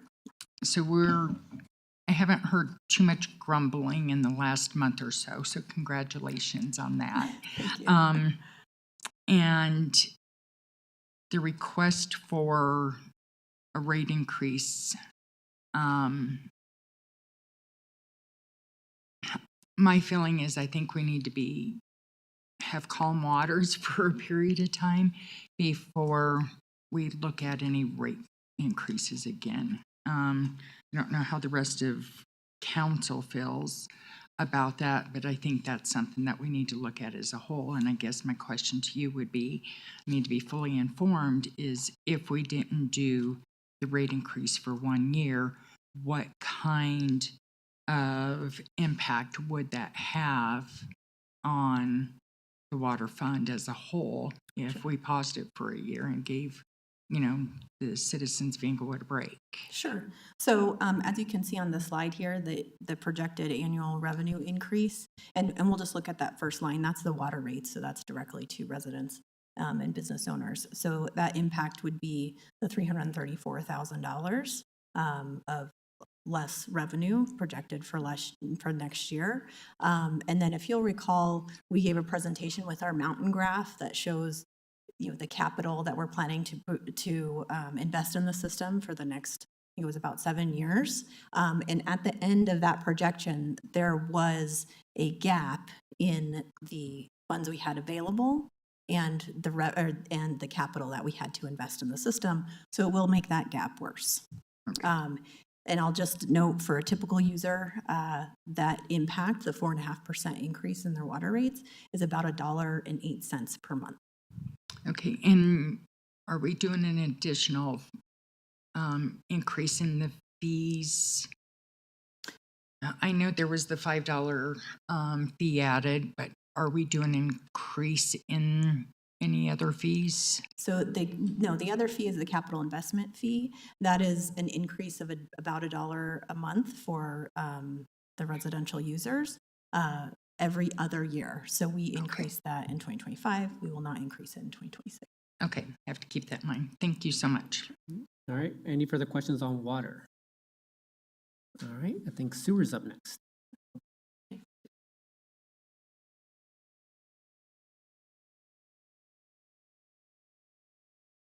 Right, any questions on the sewer fund, just similar increases as well? And Mayor, I would just point out, and I'm sure you can correct me, Sarah, if I'm incorrect, but all of these fee increases are based on our rate and fee studies that have been approved by council, and they really represent small incremental changes that avoid the kind of jerks in budgeting for personal budgeting that would be needed if we have to do a capital project in 3 years, but we haven't increased this slowly and steadily. So we're really trying to smooth that rate increase out and really, index that to inflation where we can. All right, any questions on sewer rates? All right. Perfect, thank you very much, Sarah. The final department is South Platte Renew, and they have 2 expenditure requests and 2 fee increases. All right, any questions on the South Platte Renew enhancements? All right, I don't see any, Kevin. I think we still need to get feedback, but I'll let you finish off. Well, the only other item we had on there is the CIP matrix review. I think because of the timing, we could probably skip this if council wants to review it and have questions for us at the August meeting. This is just the ranking of the capital project. Or we can cover it now if you'd like. It may make sense for us to cover it at another time just because we're over the hour already. But it's good to have this in advance of the April meeting, or excuse me, of the August meeting, in order for us to either push forward or bring back some of the items that you have highlighted. So yeah, the only thing on there is we will have to make about a $2 million decision on between funding and Right. tier one projects. Okay. Sounds good, Kevin. All right, we went through a lot of information. I know that there's still direction that we should give on what started off this meeting, as well as any of the other items that we may have covered. Anyone else want to weigh in? I'll just weigh in. Thank you very much for staff, for being prudent and providing us a list of potential cuts to the department. Yeah, kind of what Member Ward stated, I'd be in favor of just doing away with any memberships that we're not currently using, the travel, phone, those type of things. Obviously, City Manager Lewis, I think you understand where council sits in terms of where we want to be with the budget. I don't want to get into too much of the detail on the items, but those are the ones that really stuck out to me. I'd hate to cut anything from, well, it didn't sound like you were looking for cuts for the Engage Englewood. I love that program. We had many applicants last year to the point that we had to cut applicants because we just didn't have room for them.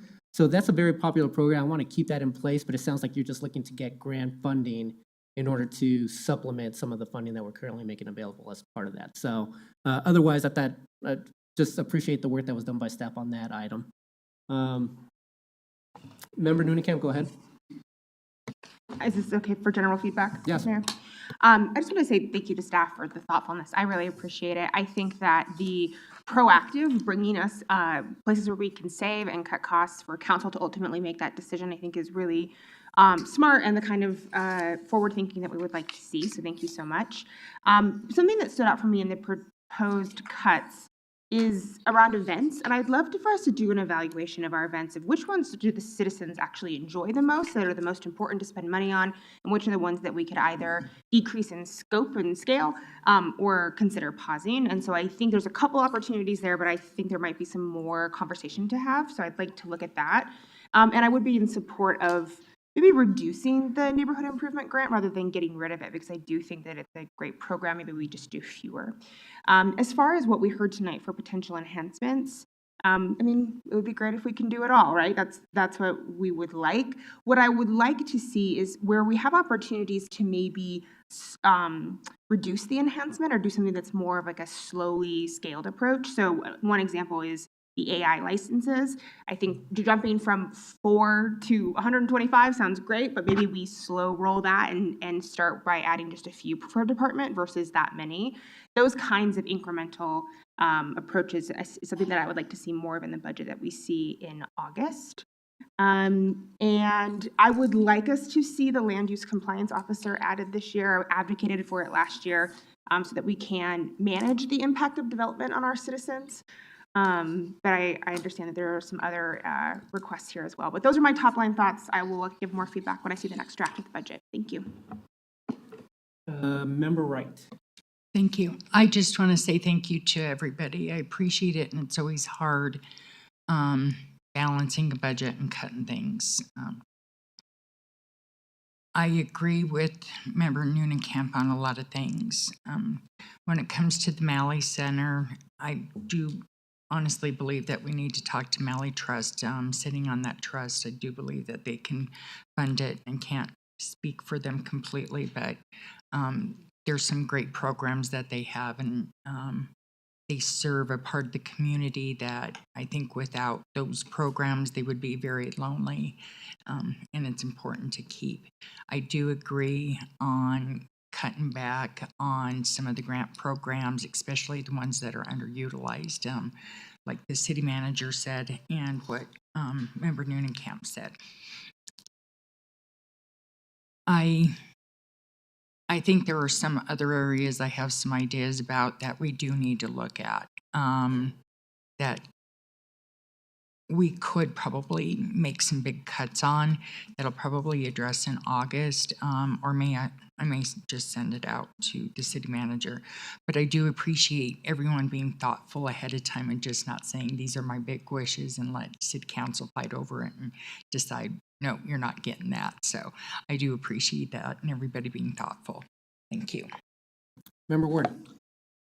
Do have one cost saving idea that wasn't on here, probably because staff thought it might not be appropriate, but Can we put council dinners on the list of cost savings ideas, just so we can do an evaluation of what they cost and everybody can see that number, including the public?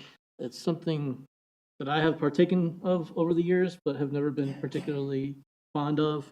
I brought it up when I first came on the council, and it went over like a lead balloon, so I left it alone, but now might be an appropriate time to revisit that discussion. Thank you, Member Ward. Member Prang. Thank you. I too share the sentiment of gratitude for staff bringing forward suggestions for reductions in the budget. I like the proactive stance. I think, we could perhaps explore some other areas and increase some of that list.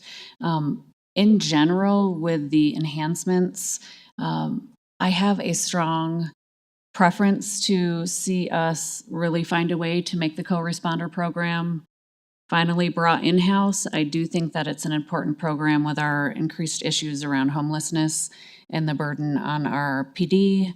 And so I think that's a vital program to help us address those issues in our community. I also have a really strong preference to see us find a way eventually to get that cybersecurity engineer. That is a position that I just think will be increasingly vital to us in the world that we live in. And so if there are other areas that we, could maybe forego for a few years in hopes of getting that position, that would be my preference. Thank you. Member Russell. Thank you. And I appreciate staff coming forward and bringing your ideas and your requests. I too am all for the cybersecurity. I think that we need it because there was a cybersecurity event a few years ago. And if we have one of those, it would, we will be sorry that we didn't move forward with this. And so I think that is one thing that we do need to move forward with. Thank you. All right. I see no further questions, so thank you very much, staff. With that, everyone, we are now at 7:11. If we could take a 5-minute break and be back at 7:16 so we could kick off the regular meeting. Thank you, everyone.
Members of council, if you could please be seated.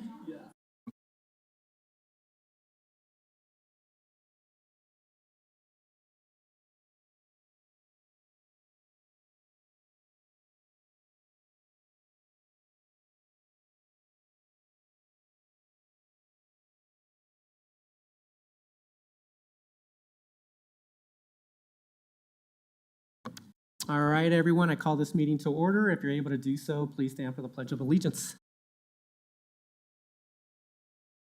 I pledge allegiance to the flag of the United States of America and to the republic for which it stands, one nation, under God, indivisible, with liberty and justice for all. Thank you. City Clerk, if you could please take roll call. Yes, good evening. Mayor Pro Tem Anderson. Present. Member Noonan. Present? Member Prang. Present? Member Russell. Present. Member Ward. Present. Member Wright. Present. Mayor Sierra. Present. All 7 present. Thank you. Moving on to agenda item 5, consideration of minutes from the previous session. Any changes to the minutes from the city council meeting of June 2nd? All right, seeing none, can I get a motion to approve the minutes from June 2nd? So moved. Thank you, Mayor Pro Tem. Could I get a second? Second? Thank you, Member Noonan. Can we please vote? Mayor Pro Tem Anderson. Aye. Member Noonan. Aye. Member Prang. Do I abstain because I wasn't there?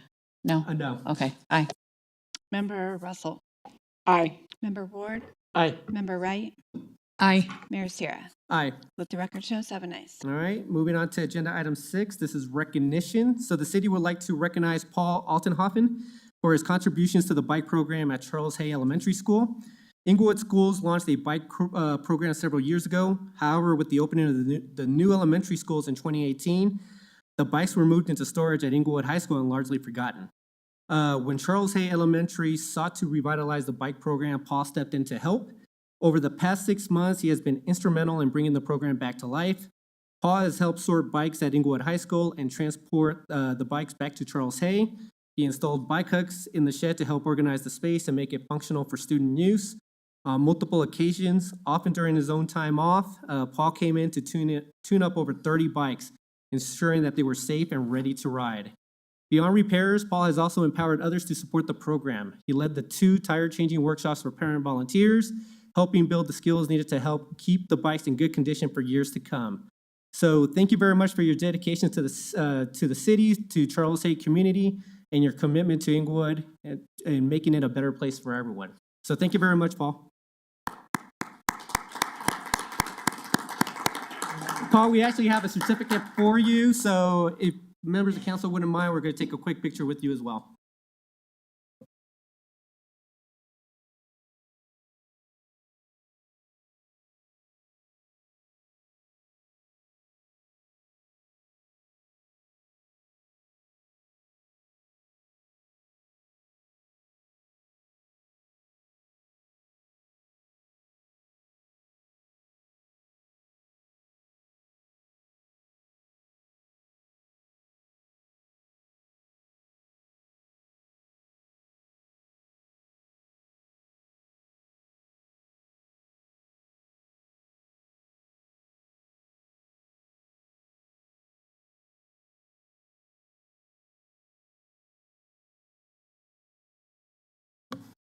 All right, there are no appointments, communications, or proclamations tonight. See here, so we are moving on to public comment.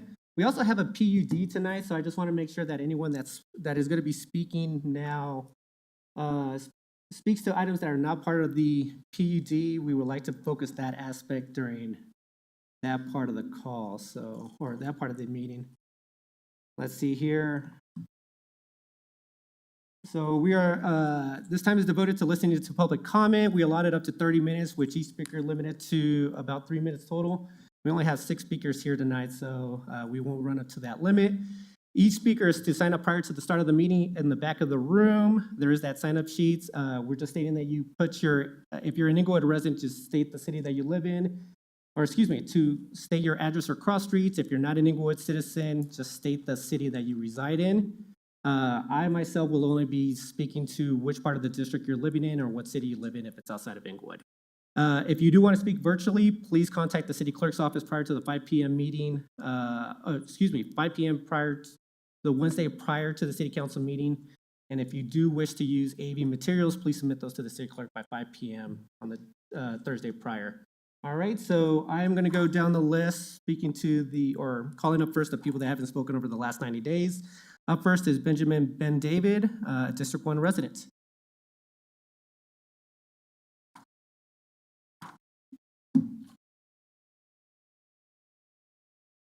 Oh, good. Member Noonan-Camp, I believe you're giving the response to public comment tonight. Mr. Ben David, when you are ready, your 3 minutes will begin. Oh, no, yeah, please, there should be a star there. There you are. Good evening, everybody. On July 2nd, 2023, EPD and Arapahoe County Bomb Squad were summoned to 4945 South Delaware Street, Englewood, Colorado, due to suspects at this address setting off explosive devices next to their house. A wide assortment of drugs and weapons were found, including even more materials to produce bombs. The troubled house was across the street from a high school. 2 males were arrested and the home was taken over by eminent domain. Area residents have been complaining about this problem address since 2012. It took 11 years for action to be taken by EPD to finally shut down this dangerous site. I addressed the city council 2 years ago about a similar problem address in my area. This was a reference to a drug trap house that I've been reporting to EPD since 2018.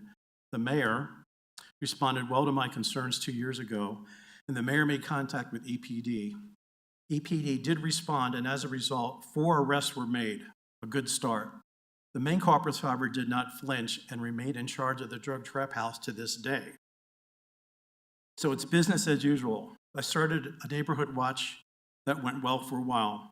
When some of my neighbors realized who we were dealing with, they became fearful. If you get a gander of the people that go in and out of this house, they look like someone who just escaped out of prison. There's frequent foot, bicycle, motorcycle, and auto traffic 24/7 off the front side and alleyway entrances. Vehicles will pull up with no tags, expired tags, or stolen tags as identified by police. The driver or passenger will remain in the vehicle while the other person will make a dash for the goods and return in a minute or two. I observed drug deals go down right in front of me and reported these pronto on the double quick to EPD. I was told on 2 occasions by EPD officers that these were figments of my imagination or I must be hallucinating. So nothing was done. I was not only insulted, censored, and not believed, but the drug trap house had a safe harbor once again. So this is how a citizen who's trying to become involved with, work with police, believes in law and order is treated. I even fly the blue flag in front of my house. The worst part of it is that the drug trap house gets another free pass and the community at large suffers more harm. These suspects who live at this address live in a different culture and a different world. Illicit drug abuse is a way of life. I considered anyone who distributes illicit drugs to be a murderer because these drugs kill. I worked in psychiatry for 42 years with chronically mentally ill and dual diagnosis patients. My dual diagnosis patients told me everything about the world on the streets and the illegal drug community, from cartel members to people who sleep under bridges. I heard it all. I spotted this drug trap house in my community pretty easily when it came into operation in 2018, 7 long years ago. This problem house is also suspected of possibly dealing in stolen goods. Equally important, I have no idea how many people live at this house. My neighbors and I estimate numbers Mr. Ben David, your 3 minutes are up. Thank you very much for your time tonight. Any questions from council? Go ahead, Member Noonan-Camp. Thank you for being here, Mr. Ben David. Can I just ask a clarifying question? When was the last time that you contacted the police about your concerns here? I do it quite frequently, but I did it here at the city council in these chambers about 2 years ago. And I pretty much made the same speech. I've got some additions to it. Right, and there were 4 arrests 2 years ago, but you haven't contacted the police since then? What's that? I'm sorry? There were 4 arrests 2 years ago, but you haven't contacted since then. I'm just trying to understand, when was the last time you contacted PD? Yeah, the last time I contacted EPD was April the 1st of this year. Okay, thank you Someone very tried to break into my house. They were a proxy sent to elicit fear. They tried to break into my front door and side door pretty hard. Called the police. They showed up after the guy had left. He did it in broad daylight. I got his license plate number. I called EPD a few hours later. I was told it would be referred to detectives. Then I went back a week later And I was told by another officer that someone would do something about it. And to this day, this guy is still on the loose. Thank you. Yep. Any further questions from council? Seeing none, Mr. Ben David, thank you very much for your time tonight. Up next is Linda Curry, a District 2 resident.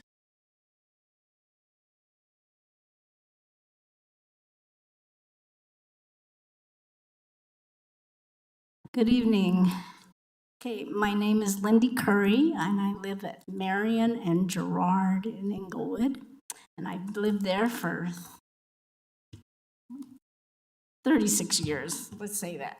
Okay, we're going to be talking about the ordinance called Elected by a Majority of Voters. And I want to ask you, please, do not change the way we vote. We need to keep it the way we have always voted.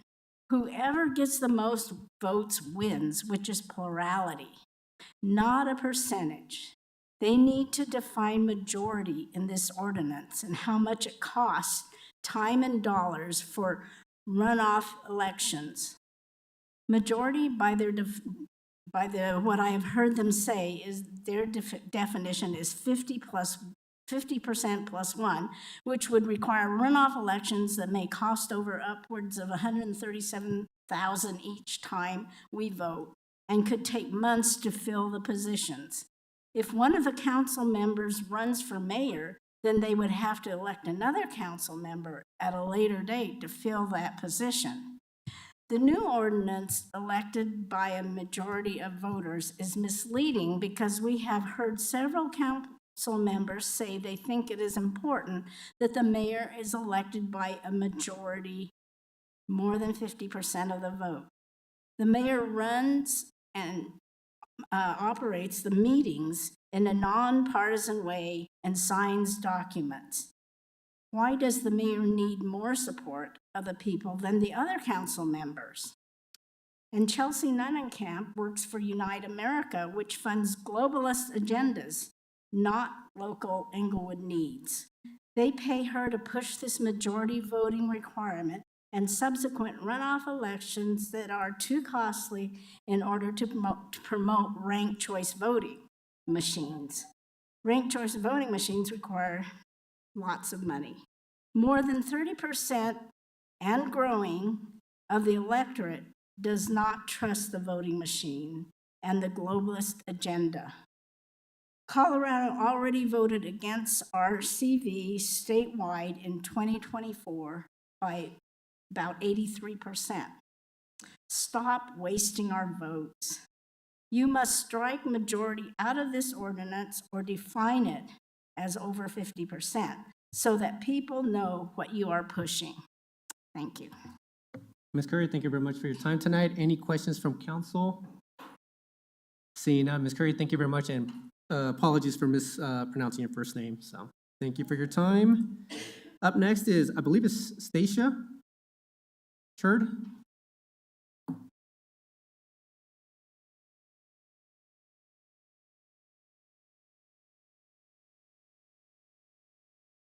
Good evening. And you are a District 3 resident. My name is Stacia Chard. I reside at 3901 Palladium, Mansfield. Thank you for letting me be here tonight. Good evening, council members. I'm here to speak about against the way you were going to change to voting for our mayor. I'm against the majority. I think we should keep the plurality the way keep things the way it is, because it's just better that way. We just need to keep. Are you guys worried about losing control of voting for the mayor? We need to keep the way things are. We voted to vote for a mayor, and I think we should be able to allow to keep the same thing. Why change it? We need to put it in the charter to keep it codified. But don't go changing things. We need to just keep it the way it is. I mean, you guys need to listen to the people. I've spoken to people about this, and they don't like the majority of the way of voting. They want to keep the excuse me if I mispronounce plurality, whatever. So anyway, I just here to say, do not change it. Keep things the way they are. We are the people. We voted to vote for a mayor. We want to be able to vote on who gets the most votes, not something that's weird and don't understand. Thank you. Ms. Short, thank you very much for your time tonight. Any further questions from council? See none. Thank you for your time. Thank you. Up next is David Curry, a District 2 resident.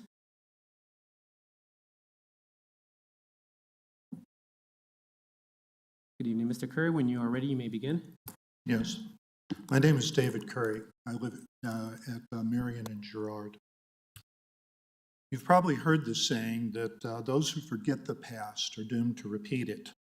In his book, The Rise and Fall of the Third Reich, historian William R. Shire says this about the Constitution of the Weimar Republic, which briefly governed Germany after World War I.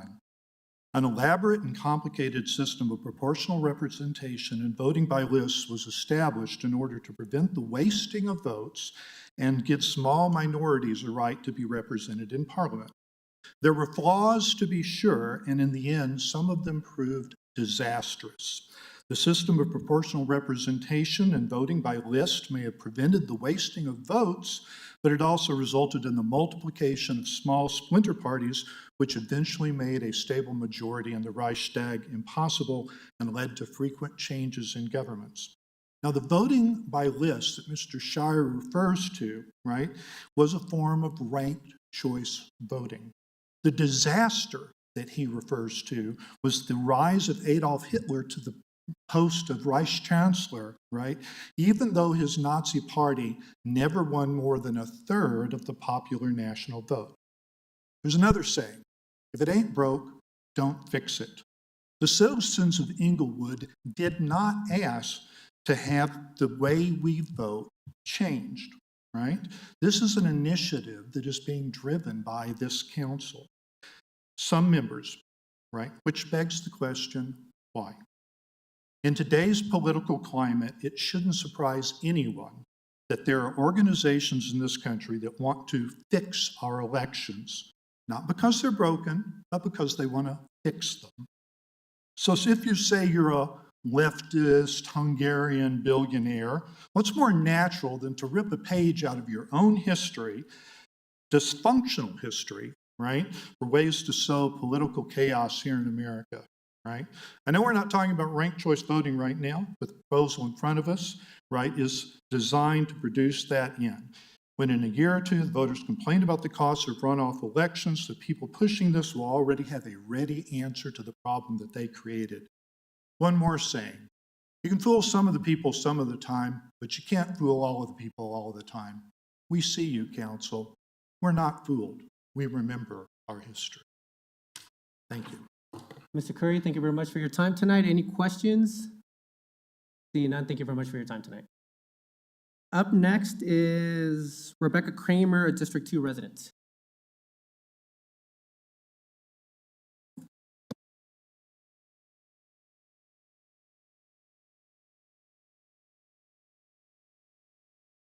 Good evening, Ms. Kramer. Good evening, council. I didn't plan on speaking tonight, but listening to the budget talks at the beginning of the meeting, I jotted down some notes. And the discussion about the budget and necessary budget cuts tonight are directly relevant to the proposed ballot question proposing a change to majority voting. This could result in unnecessary costs of runoff elections at potential costs in excess of $130,000. We do not, as a city, have the discretionary funds to waste money on runoff elections. Council is trying to find $200,000 right now, but is proposing wasting $130,000 plus in unnecessary runoff elections that citizens have not asked for. Ms. Kramer, thank you very much. That's all I got. Yes. Thank you very much for your time tonight, Ms. Kramer. Any questions? Seeing none, thank you very much, Ms. Kramer. And last on the list is Mr. Crabtree, a District 1 resident.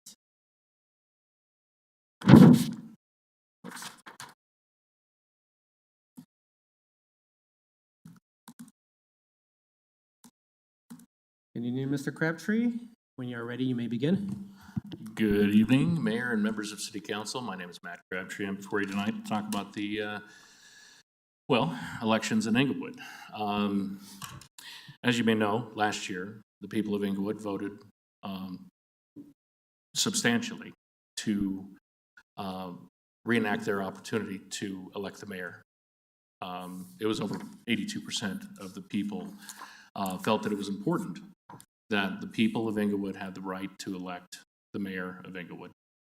Now we're here, just a little less than a year later, and City Council is taking an act in response to the people voting to have an elected mayor. It's very clear right now that the two proposed questions that you'll be voting on tonight are in response to the community effectively pushing this council to have an elected mayor. We know the history, many years, many years, this has been, an elected mayor has been discussed. And for many councils, it got to a little bit of a point and then never happened, and it was resisted. We have now been forced to do a ballot initiative. Again, as you may know, we are circulating petitions to maintain the current election system. But it's not just that. It's to ensure that the election system in Englewood cannot be changed without a vote of the people. Even your language, and even going to the voters, which should be commended that you're going to the voters to ask for this runoff thing, you still have in there that last little line that gives you, all of you, the legal right to change the policies and procedures around the election. Elections are important for the people to decide how they want it, not how it to be pushed upon them. I will say real fast here, in addition, runoff elections are not going to get what we think it's going to get. It's going to result in lower turnout. It's going to result in lower accessibility to voting. It's going to be costly and cumbersome for the people of Englewood. We're circulating our petition. We'll see, I guess, how this turns out, but I would urge the members of council tonight to not proceed with runoff elections. Thank you. Mr. Crabtree, thank you very much for your time tonight. Any questions from council? Seeing none, Mr. Crabtree, thank you very much. All right, that concludes public comment for tonight. Member Noonekamp, you are giving the response. I'll let you provide that response when you are ready. Thank you, Mayor. Thank you, everyone, for being here tonight. I want to start with Mr. Ben David. Thank you for coming and sharing your experience with us. I'm sorry for the challenges that you are experiencing. I'm wondering if I can do a council request. Maybe we can even handle it live, City Manager, if the chief could follow up with Mr. Ben David while he's still here to see the status of his requests would be wonderful. And then I will address everyone here, Mr. and Mrs. Curry, Ms. Chard, Ms. Kramer, and Mr. Crabtree. Obviously, you all know this is on the agenda for this evening, so I appreciate you coming to voice your opinions. Obviously, we will take that into consideration as we ask, or we consider asking everyone in the city for their opinion on this issue. So I very much appreciate you coming. And then I just will add one thing, since my name and my employment were called into question this evening. I do want to be clear. I work for a nonprofit organization called Unite America. We don't have a globalist agenda. We do work on trying to make our elections fair and competitive here in this country to have better representation for voters. I am not paid to support any of these policies. I happen to agree with them, and I have already checked with the city attorney's office to make sure that there aren't any concerning conflicts of interest. But I do support majority winner elections, which I would define as 50% plus one, because I do think that that's what the founders intended when they wanted us to have a government by the people, for the people, of the people. So thank you so much. If you have any questions about my employment or what I do, please feel free to reach out to me. I think that's all I have, Mayor. Thank you very much, Member Noonekamp. Anything else from members of council? Member Ward, go ahead. Just one clarification on the property in District 4, 4945 Delaware, that was referenced during public comment tonight.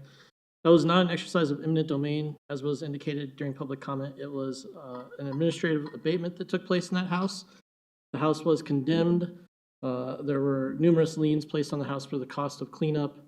The owner elected to sell the property in order to cover the cost of liens and other existing encumbrances on the property. So it did change ownership, partially due to city action, but we did not exercise eminent domain on that property. Thank you, Member Ward. All right, I see no one else, so that concludes public comment. We're moving on to agenda item 9. I didn't see the one item pulled tonight, so just want to make sure that that's correct. All right, if that's the case, can I get a motion to approve 9C1? So moved. Thank you, Mayor Pro Tem. Could I get a second? Second. Thank you, Member Noonan-Camp. Can we please vote? Mayor Pro Tem Anderson. Aye. Member Noonan-Camp. Aye. Member Prang. Aye. Member Russell. Aye. Member Ward. Aye. Member Wright. Aye. Mayor Sierra. Aye. Let the record show 7 ayes. Thank you. Moving on to agenda item 10, we do have a public hearing tonight. We have the public hearing plan unit development for global storage at 2800 West Chenango Avenue. Can I get a motion to open the public hearing? So moved. Thank you, Member Ward. Could I get a second? Second. Thank you, Member Wright. Can we please vote? Mayor Pro Tem Anderson. Aye. Member Noonan-Camp. Aye. Member Prang. Aye. Member Russell. Aye. Member Ward. Aye. Member Wright. Aye. Mayor Sierra. Aye. Let the record show 7 ayes. Thank you. All right. I think next we're going to go ahead and swear everyone in. So anybody from city staff, anybody from, where's the item? Anyone that's going to be speaking for global storage and anyone from the public that plans on speaking during the public hearing, if you could stand and raise your right hand. And the city clerk will go ahead and swear you in. All right. Do you swear or affirm to tell the truth, the whole truth, and nothing but the truth, now being heard by the Englewood City Council? Great. So when you do come up to speak, we'll just ask for your name and title for the record. All right, perfect. So we'll start off with staff giving an overview of the public hearing. So we have Planner Eric Sampson here today to talk about the 2800 West Chenango Avenue property. Hi, good evening, Council.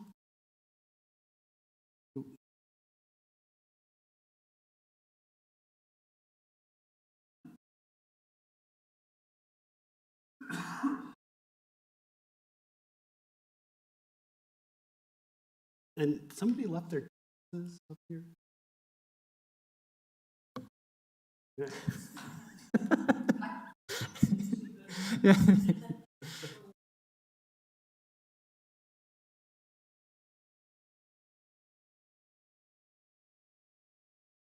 I don't know if asking somebody if they left their glasses when they left their glasses is the appropriate term, but you know.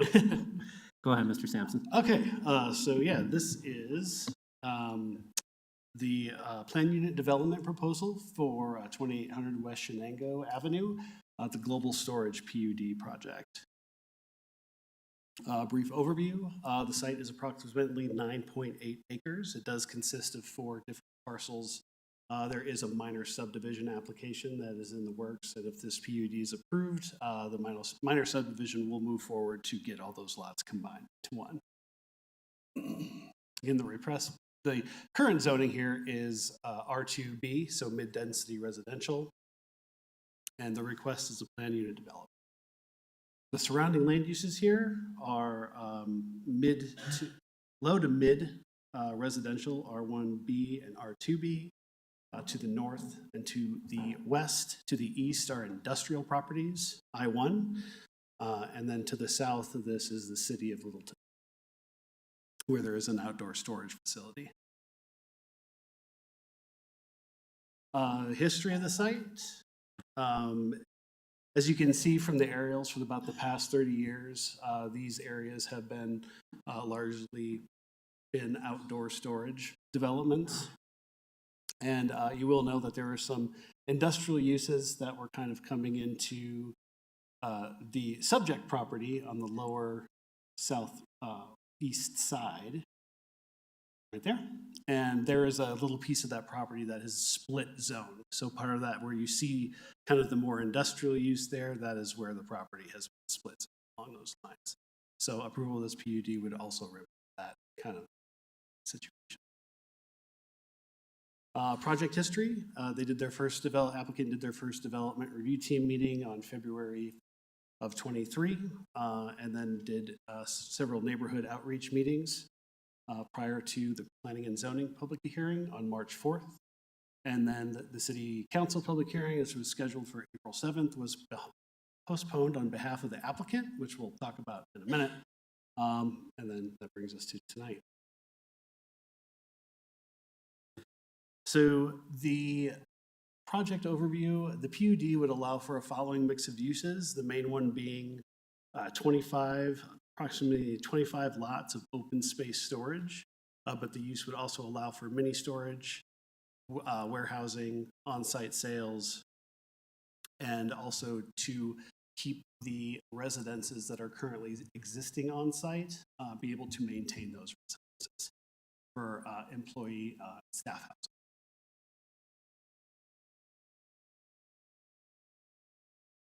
So project details, so they are proposing to landscape approximately 19% of the property, whereas in our current I-1 zoning regulations, there is only 8% that is required for landscaping. And there are several buffers that need to be met as per code to separate industrial from commercial and residential uses. So as you see on here, the red line means that this is a required 15-foot buffer with the appropriate vegetation to screen these uses. And the applicant is proposing at point A a 25-foot buffer, so above the 15, and above the 15 at point B at 32 feet. Along the north side of Decatur, that is, they're providing the required 15-foot buffer there. And on the south side of the property, you also have continuing the type 3 buffer along Decatur, and then the type 2 buffer along the south side of the property, which would separate those commercial uses from the south. And so the applicant is proposing to do that 10-foot. So everything is meets code or is above what. The applicant is also proposing to screen the property on the side of Decatur with an 8-foot fence. Screen, as you can see, with this kind of tarp material, and then the vegetation, the screening vegetation will be in front of that screening.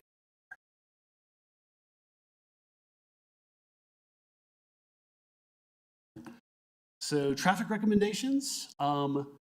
The access drive off of, one is that the access drive off of Union be reconstructed to be compliant with the American with Disabilities Act.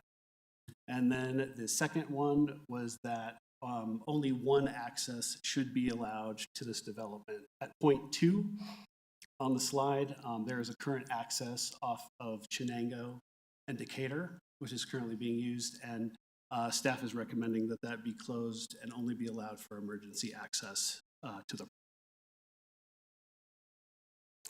So the scheduled April public hearing with City Council had been postponed on behalf of the applicant, and that was due to some concerns with the neighboring property owner to the east regarding access. So the initial access to this property had been through an easement which crossed the neighboring property. And so after some consideration, the applicant revised their access to the site, and so they moved the access from the easement to be entirely on their property. So additional review of that caused traffic to include one more recommendation of approval on this, and that is that all ingress/egress permits be applied and approved for prior to the development of the back lots of this project. Support or opposition received. We did not receive anything in support. We did receive 3 letters of opposition, which are in your packet. And then we also did receive some late correspondence, which we were, I believe you were given earlier tonight.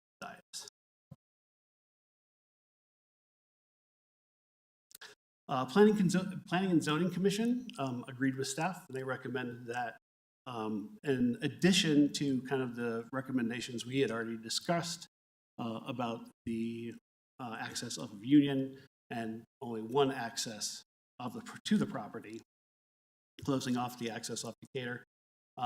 Due to the amount of site disturbance, it's a little over an acre. That's going to be changing from dirt to gravel. So they Public Works also recommended that the detention pond be constructed to deal with stormwater runoff. And this would also be an easement that is granted to the city, so Public Works would be able to access the detention pond for maintenance purposes. And then due to the change in access, which we talked about on the previous slide, again, that all ingress egress permits be applied for and approved prior to the development of those backlots.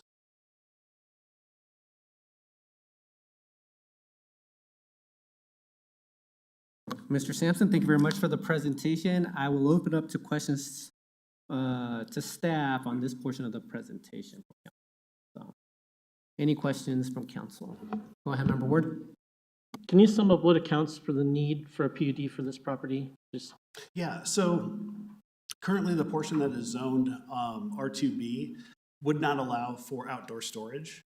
Because that's more of an industrial use in our zoning code. So basically, he would like to have a more industrial use property, but then also keep the residences that are existing on the property there, which requires a PUD. Since it's a little residential, a little industrial. so he's consolidating into one parcel an expansion of existing outdoor storage into what was previously zoned residential, while simultaneously preserving the existing residential on the lot, which is why we need to do a PUD? Yes. Okay, thank you. Member Russell. Thank you.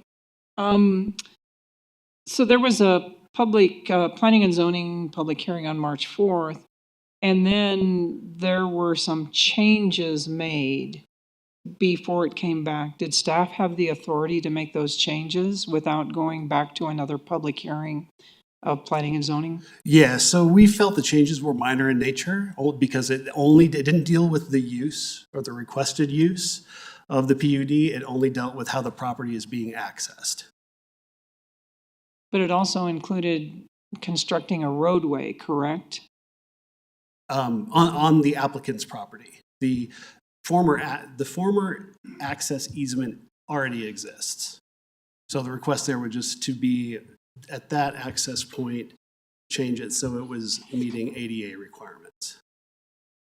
Okay, thank you. And then, was this property one of the city identified properties? We had a study session a few months ago about you were identifying properties across the city where we could increase density. Is this one of those properties that was identified? I believe this area was identified as an area for additional potential residential growth. But when we were looking at this as staff, and this was not an easy decision to come to for us, but the history of the property had largely been industrial based. It had been a landscaping company for many years with no residential development taking place. And we also took a look at the comp plan, which also states that a goal should be to maintain existing businesses and in commercial and industrial areas. So while it was not an easy recommendation to come to, that's kind of what our thinking was in that as well. And in addition, if a residential development were to go in there, they could abut right next up to the industrial zone properties. You would not have the liberal buffer zone that you would be getting with this project. But there is a residential zone that butts up to the industrial there already. On Clay Street, those are all residences. Where that little dead end is, that street right there. And that is where, so in that location, that is where the applicant is proposing that 25-foot buffer. The 25-foot buffer there.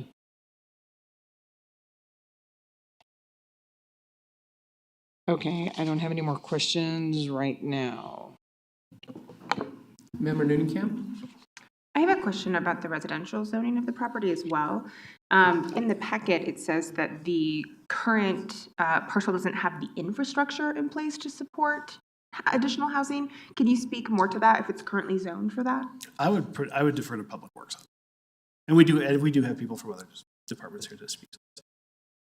Great. Could Public Works answer that question then?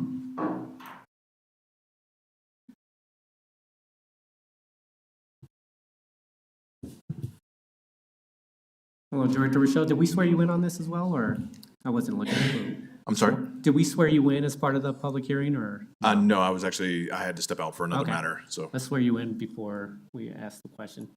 City Clerk Carlisle, are you able to swear in?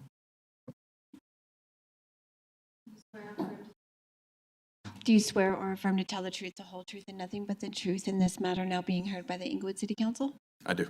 Great. State your name and title for the record, please. Victor Rochelle, Director of Public Works. Good afternoon, Mayor and Council. Thank you for the question. So in respect to Public Works infrastructure, the things that we're looking at are roadways and stormwater. The applicant is addressing stormwater with their proposal. If it were to be constructed in a larger residential type neighborhood, they would have to put that kind of infrastructure in as well. I can't specifically speak to utility needs, but I suspect there are some utility challenges outside of Public Works scope if it were to be developed in a dense residential fashion. So just to make sure I fully understand your answer, and thank you. When in the packet it says there is no infrastructure in place to support medium density development in the R2B zone district, that only refers to roadways and stormwater. From Public Works perspective, yes. There's not a roadway to support that kind of traffic and intersection that would be generated. They did do a traffic study, and that shows the traffic counts that are anticipated based on the land use, and then that would trigger additional improvements. A residential use, depending on the number of units, would generate more traffic than the current, and therefore additional improvements in infrastructure would be required as part of that. And if this, since this is already zoned, they could build the residential by right, correct? They could, but they would have to meet all those requirements. Just through the building permitting process. Through the permitting process, Great. Yes. Thank you. Thank you. Member Wright and then Member Prank. Thank you.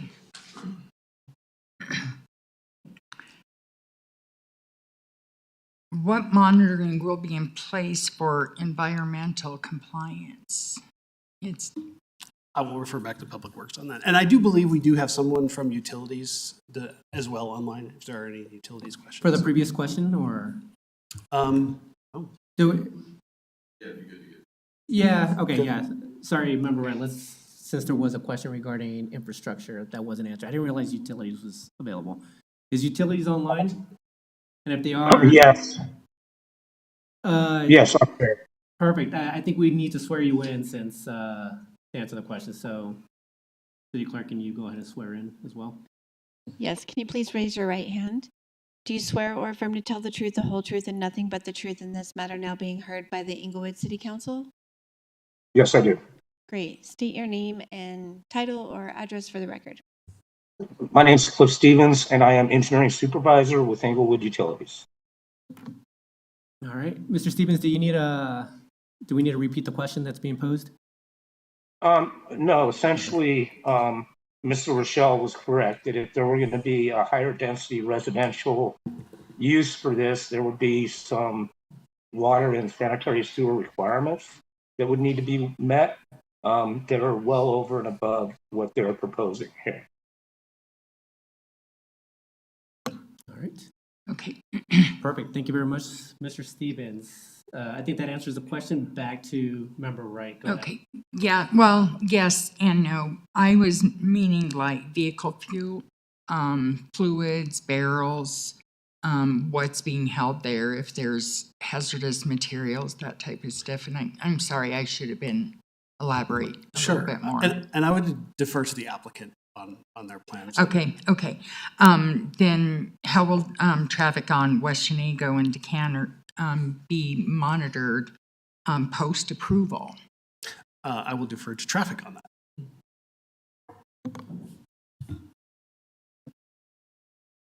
Good afternoon, Council Member Wright. Thank you for the question. So the applicant is proposing to close access on both of those except for emergencies.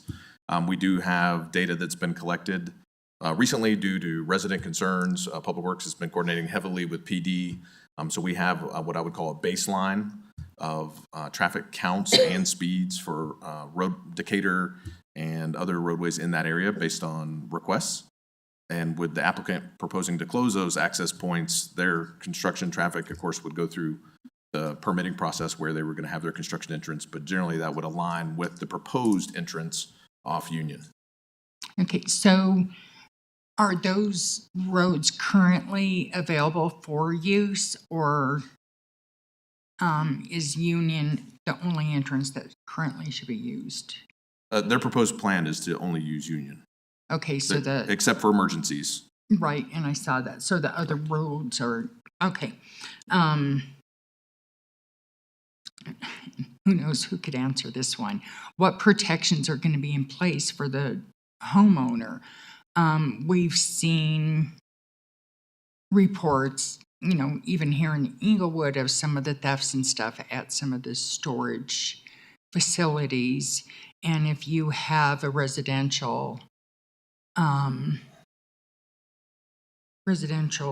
area so near that, is there planned coordination with Global Storage, PD, and stuff like that? And this may be a question with the applicant, but I would hope that community development or somebody, and you just happen to be the person standing there, that there's been a coordinated effort to have some kind of protections or a plan put in place ahead of time before, if this is approved. Yeah, well, I would generally say with a private development, the security falls to that private development and how they want to approach that.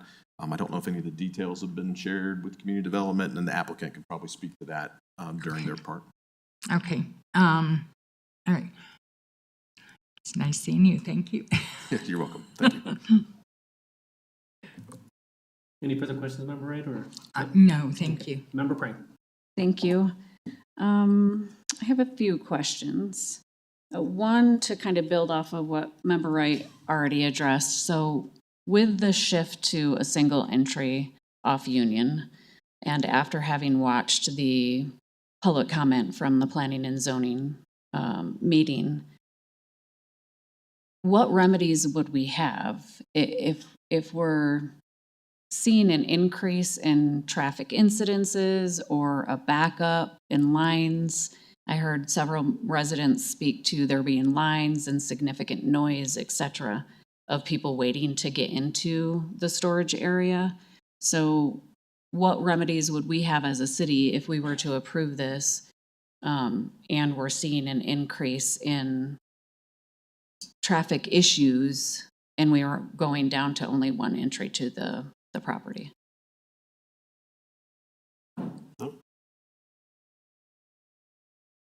Thank you, Councilmember Pring, for the question.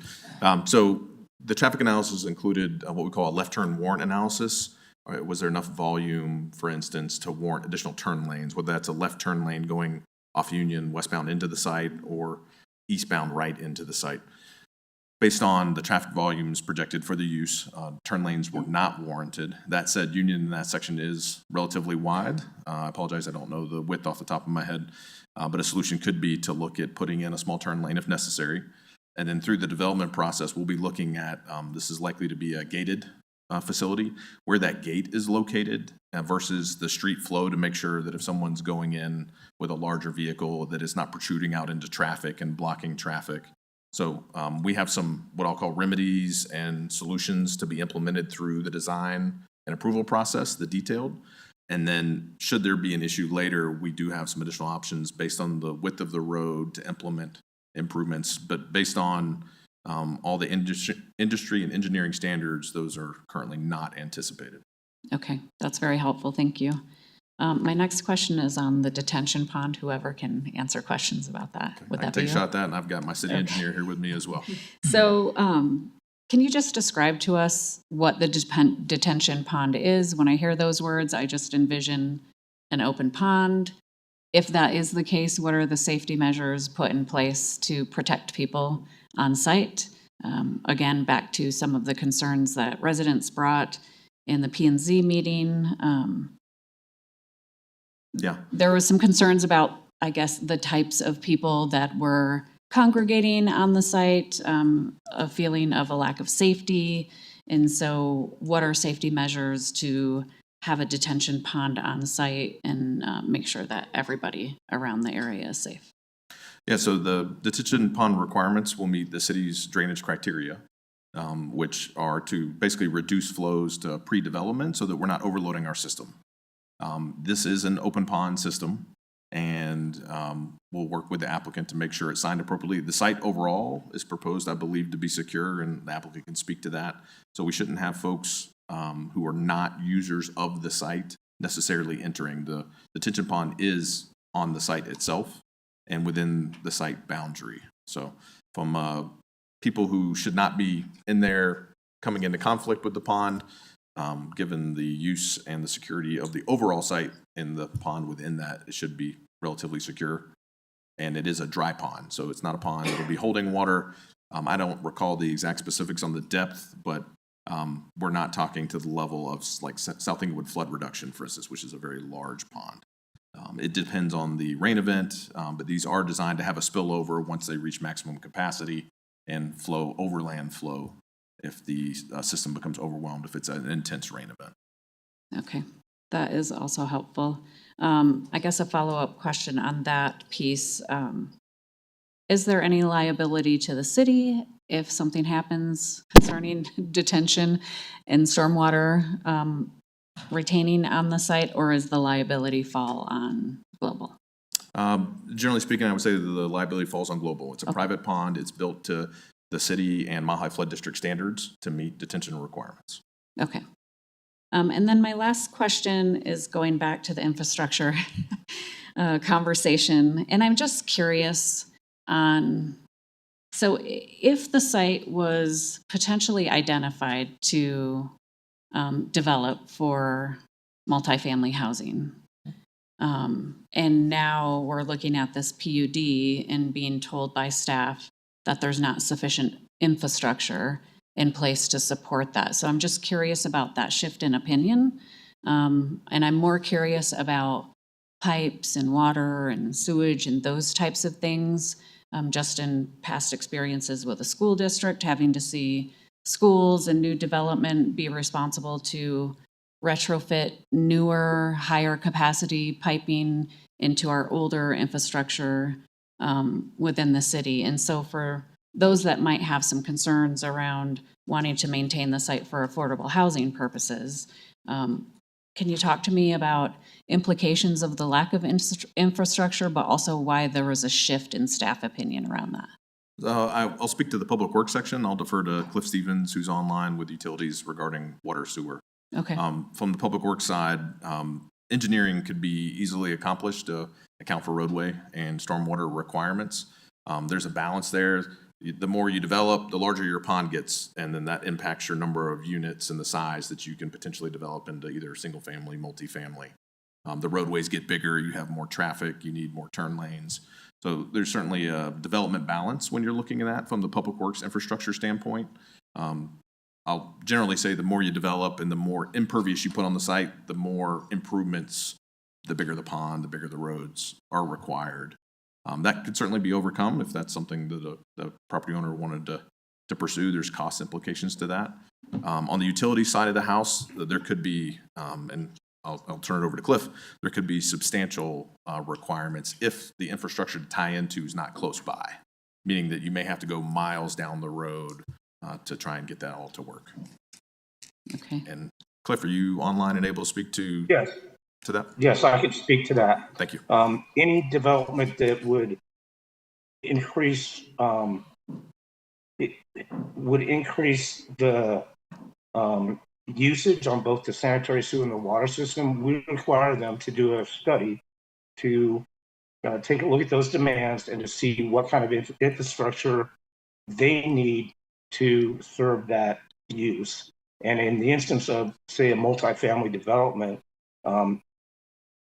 from a water standpoint, I know we have some large diameter water lines around there.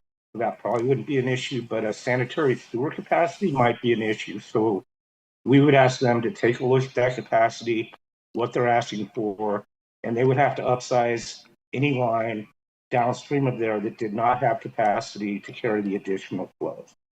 And that would be 100% on the developer side. But we wouldn't know that until we saw a specific use as to what those exact requirements would be. Okay. I appreciate all of your answers. Thank you. Member Russell. Thank you. You know, down at the bottom of this page, talks about the city department and division review. Why was the police department left out of the review? Because I've heard there have been a lot of calls down to that property for different things. And actually, one of the emails we got put on our desk tonight said there were a lot of police calls down there for global storage specifically. Is there a reason we don't use PD when we're approving? So, Brian Eisen, Planning Manager, thank you for that question. And I did get sworn in earlier. I was in the very back.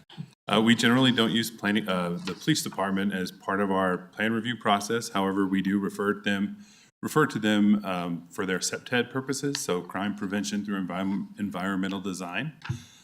We did reach out to the chief of police after the Planning and Zoning Commission, and he did pull the list of calls, and I made sure and emailed it to him tonight to say, hey, just in case this question comes up, it's at the top of our email chain. So if you have any specific questions, hopefully he would be able to answer them. But it's not normal that we involve the police department except for that CPTED piece. Okay, that answers my question. Thank you. I'll ask a question before going to Member Wright. So, so to Member Prang's questions, if we were to approve the PUD, do the city requirements for, the infrastructure that goes in place, are those still in place? Are these still requirements even though that we're potentially approving a PUD? Does that make sense? Because our code states that certain infrastructure needs to go in if development's going in, but because we're potentially approving a PUD, does the PUD supersede any residential requirements? The reason why I ask this is that it's potentially no longer an R2A or R2B. Yeah. So if it's not R2B, do the same requirements still exist? So what would happen in a situation where if the PUD were to be approved and then somebody wanted to come in, say 10 years down the line and be like, I want to put in some multifamily residential here? One, they would have to amend the PUD to bring back the residential uses. Okay, so that answers that. So is there just one residential property within this PUD today? I'm trying to understand how many residential properties are in place within the PUD zone today. I believe there's 3. Okay, there is 3. Applicant can clarify, but I believe there's 3 currently existing for Okay, and so those become non-conforming if the PUD becomes approved? No, because the PUD does have the stipulation in there to retain the existing single-family residences on site. All right, thank you so much. Those were my 2 questions. Member Wright. Thank you. My question is, and it would be for Director Rochelle. Union, I probably travel it the most out of all of us on council. It's an area of contention for me. I know that near Waste Management, which is east of this area, the road is messed up all the time because of the type of traffic that's on there. If we expand this, and there are, from what I've read from the letters that we have been sent, I can't confirm if what they say or not is true, but I'm going to take it on face value. If there's a lot of tow trucks and heavier equipment that are driving to this facility, are we going to be looking at possible destruction of Union that is west of Waste Management now? Because and have we looked at that? I know that there's a traffic study, but future traffic, and is Union going to become messier than it is now, is, I guess, one of the concerns. And how do we possibly mitigate that if higher business is going to be Waste Management now? Yeah, thank you for the question, Councilmember Wright. As you may recall, we're currently working on a paving plan, and we'll be coming to council hopefully soon with a proposal and contract to pave from the bridge to Santa Fe. We are also working on the bridge itself, and then west of the bridge, the section that we're talking about, we're collaborating with the utilities department. They have a large water line in there that needs to be replaced, and so we don't want to replace the road and then have a big water line go in immediately following that. As part of that replacement west of the bridge, including across Waste Management's frontage all the way and beyond the frontage for this project that we're talking about, we will be doing a full pavement design, which includes axle loading and weight loading. Waste Management's vehicles are most likely, and there's also, I believe, a concrete pumping company nearby. They have very heavy vehicles. Will all be taken into consideration as part of that pavement design to make sure that it's robust enough to handle that. There is a no truck sign. I believe it's just past the entrance to the west.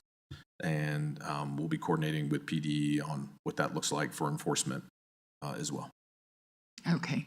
And that kind of makes it difficult with all the industrial and the types of businesses that are there on Union. Right.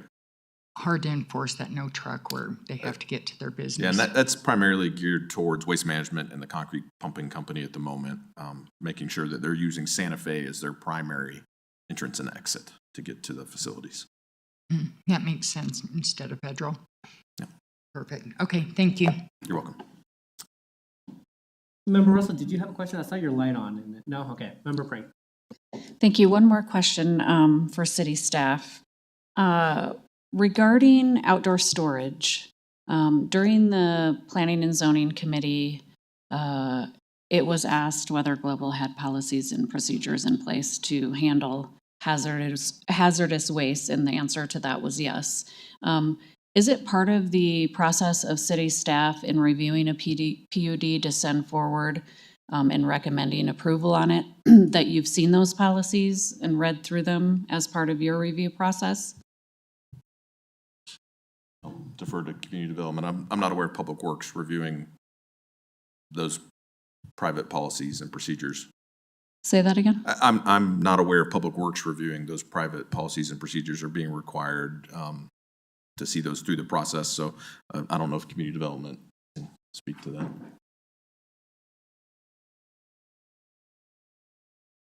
Sorry, can you repeat the question for me?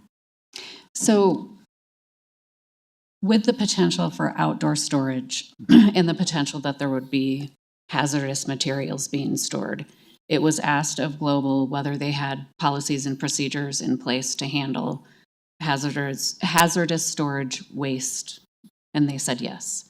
I'm asking, has city staff, as part of their review process of the PUD and recommendation to bring it forward to P&Z and thus us, have you reviewed those policies and procedures to assure that they meet whatever standards? So the community development staff would not review that. If anybody does, it would be the fire marshal's office, which would have been on the original PUD review.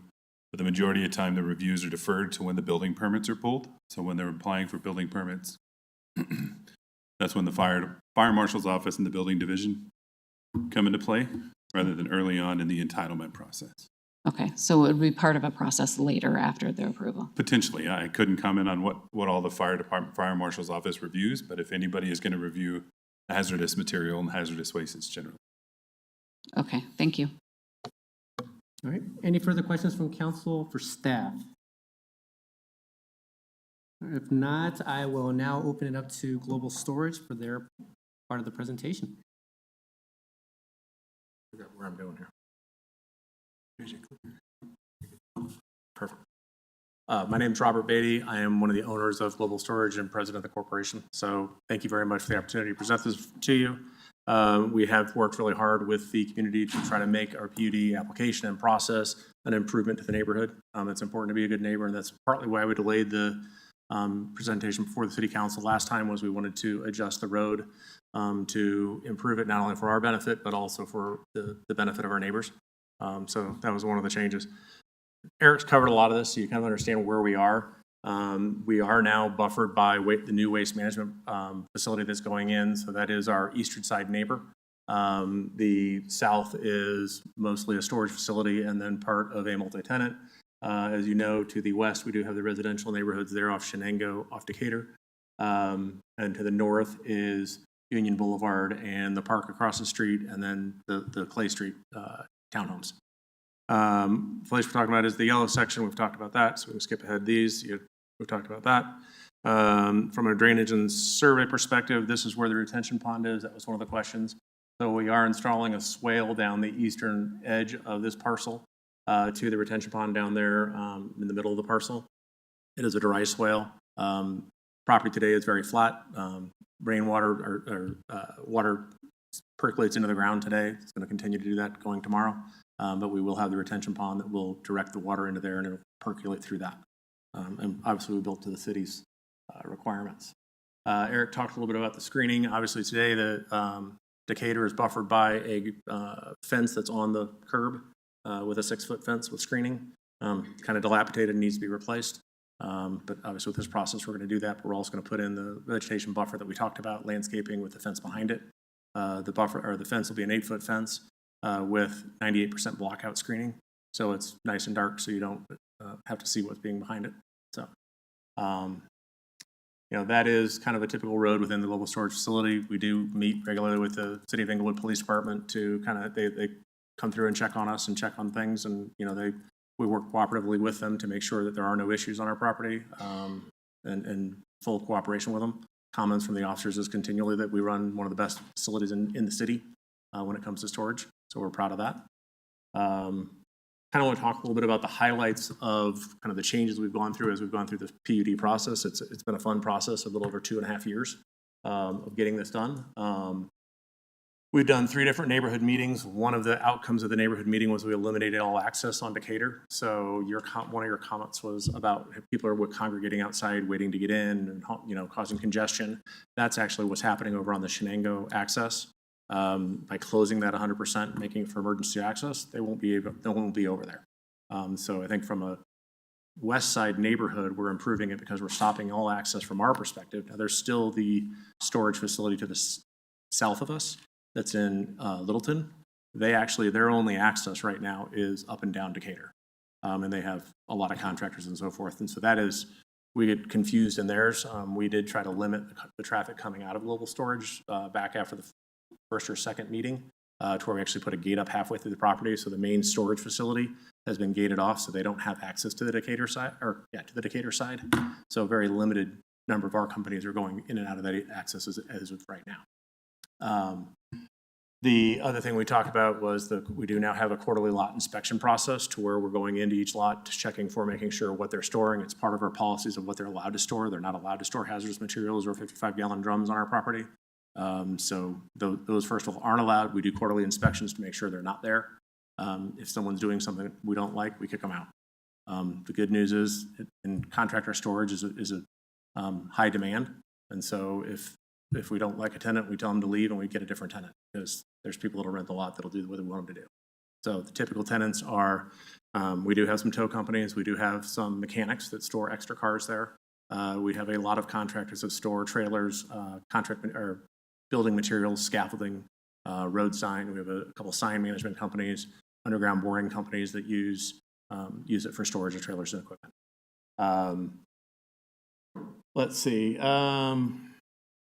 As far as traffic, one of the things we have done is with waste management taking over the Centennial storage, that eliminated about 250 RVs off that access road. We also have converted the last 30 of our lots to contractor storage. So we did have 30 RV lots that have been moved over to contractor storage. So that goes from 30 down to 3 from a use. So trying to limit the traffic. Obviously building the new access road. One of the nice things about the new access road is we're going to put in a 25-foot wide road. The gate is going to be halfway down that road so that the question about trucks turning on and off Union, we want to make sure that if they are turning off Union, they can come down to where the gate is. That's open, that's closed after hours. They do have access codes that if they need to get in, they can punch in their code on the gate and allow them out of the gate or through the gate. But we did account for that so that we don't clog up traffic waiting for people to get the gate open off of Union. It also is going to be 8 feet wider than what the access road is today, so that we believe that'll help with congestion there as well. As far as visual improvements, we've talked a lot about the landscape buffer. Obviously, I think that's going to be a much better improvement over what's out there today. And obviously the PUD requirements was the retention pond per the city requirements, as well as when we do rebuild our new entrance, it's going to be ADA compliant. So we'll be rebuilding the front building there at 2690, that entrance to be ADA compliant. And that's per the city request. close-up of what the road looks like. That's kind of where we are right now. So currently today, that building down on the bottom right is the external steel shop. We'll have to deconstruct part of that in order to get the road to go past it. So we'll be taking down 25 feet of that building so that we can put the road through there. So obviously that's giving up rental income and so forth for that property for the betterment of the property to improve the road, which is a good thing. We think the road will be a benefit for us and our neighbors. So that is that. I'm sure there will be questions based on the last few questions. So we'll turn it over to you guys. Thank you very much. I'm sorry, what was your last name? Beatty. Beatty? Beatty, like Warren Beatty, but one T, no I got you. association. I got you. I'm better looking, but that's Thank you okay. very much, Mr. Beatty. We'll start off with Member Russell with the question. Thank you. Thank you for the presentation, Mr. Beatty. So if you have tow companies that store there, would there be traffic all times of the day or night and noise to the neighborhood? So tow truck traffic is mainly 8 to 5 or 7 to 6. We do have a few that operate kind of throughout the night. So that is coming in off Union. Their lots are, we don't put those near the residential neighborhoods. So they're on the east side of the property. Okay, so they're by the trash company. Okay, so some of those companies probably impound vehicles too for the police department, correct? Yes. And so those would be on the east side of the property as well? Yes. Okay, thank you. You're welcome. Member Ward. I know you mentioned that you're now doing quarterly inspections. Mm-hmm. I don't know if you've had a chance to review the public packet that we received, but we got a photo, presumably of your location, with multiple 55-gallon drums kind of stacked on a location. For my peers, this is page 1138 of the packet. And I can't tell, based on looking at the drums, they might have had maple syrup, might have had water, they might have had petrochemicals, I don't know. But just to clarify, you said you don't allow... We don't allow our tenants to store 55-gallon drums of material. Okay. And if they do, then we tell them to remove it, and we'll remove it or they can remove it. We do have facilities and companies that can come and take the oil if there's oil in a barrel, because we have had guys that have abandoned their lot and leave something behind. And so we have a disposal company that will come out and properly dispose of that material. And how do you ensure the environmental safety at the location? Like a parked car, for instance, might have an oil drip. You have a gravel or dirt. It's a gravel lot. Yes. Okay. And so we inspect that on a regular basis to make sure that there is not staining or residue on the ground. Okay. I think that's all I have. Thank you. So that's part of our regular inspection, is to kind of see what's going on. Are they treating the property the way we wanted to treat it? Member Nunekamp. Thank you for being here and for sharing your perspective on this project. Can you clarify, do you own all of the properties currently in the parcel? Yes. And you were renting it out to the landscape company or to other entities previously? Which property? The property we're zoning? Yes, the property in the the plot that's waiting to be zoned is currently a vacant field. Yes, I think in the packet it said part of it was rented out to a landscape company. Part of it is used for a firewood business. That's legacy on the business. That's actually our firewood business. That was in use prior to us purchasing property 4 years ago, and that has remained. The landscape business is shut down, but it was used for a landscape business. Prior to that, it was used for a sod farm. So okay. And it saw in the plan to have the one entrance off of Union, but to keep the emergency entrance, I believe. Mm-hmm. We did see in some of the public comment that the emergency entrance is actually used quite often. It's not an emergency access today. It's an entrance. It's the way into the firewood business today. Okay. Interesting. And then if the PUD doesn't go through, what would your plans be for the property? We'd probably continue to operate the firewood business as is. Okay, thank you. We did look at one time to look to do a development, and due to infrastructure costs, it seems to be prohibited at this time based on what we can do with the property. Member Wright. Good evening. I just have a couple of questions, please. I was wondering, how are you going to handle complaints from the neighbors in the residential areas? So obviously, we address any complaints from the neighbors today. I've worked with several of the neighbors trying to help identify and detour trucks from going down the roads where they're not supposed to go. So we have had a proactive approach to that. I know one of the letters you got from the original, when we first started this process, we worked with him to help try to mitigate that. Closing the access off Decatur, I think will stop that complaint because it will stop all the traffic over. Right. And that can't be done until you widen the union. I need to get the and union do entrance the opened up and widened so that I can then redirect everything that direction. So it's Okay. kind of the sequence of events is hopefully this all gets approved. We then will file for building permits while during the appeals process. We'll get our building permits filed and get our road started. We have the plans already built and already designed, so all the building redesign is already done. So that'll happen hopefully August 21st. Okay, okay. And then once that completed, then we would work to close the Decatur entrance. Okay, yeah, and that makes sense.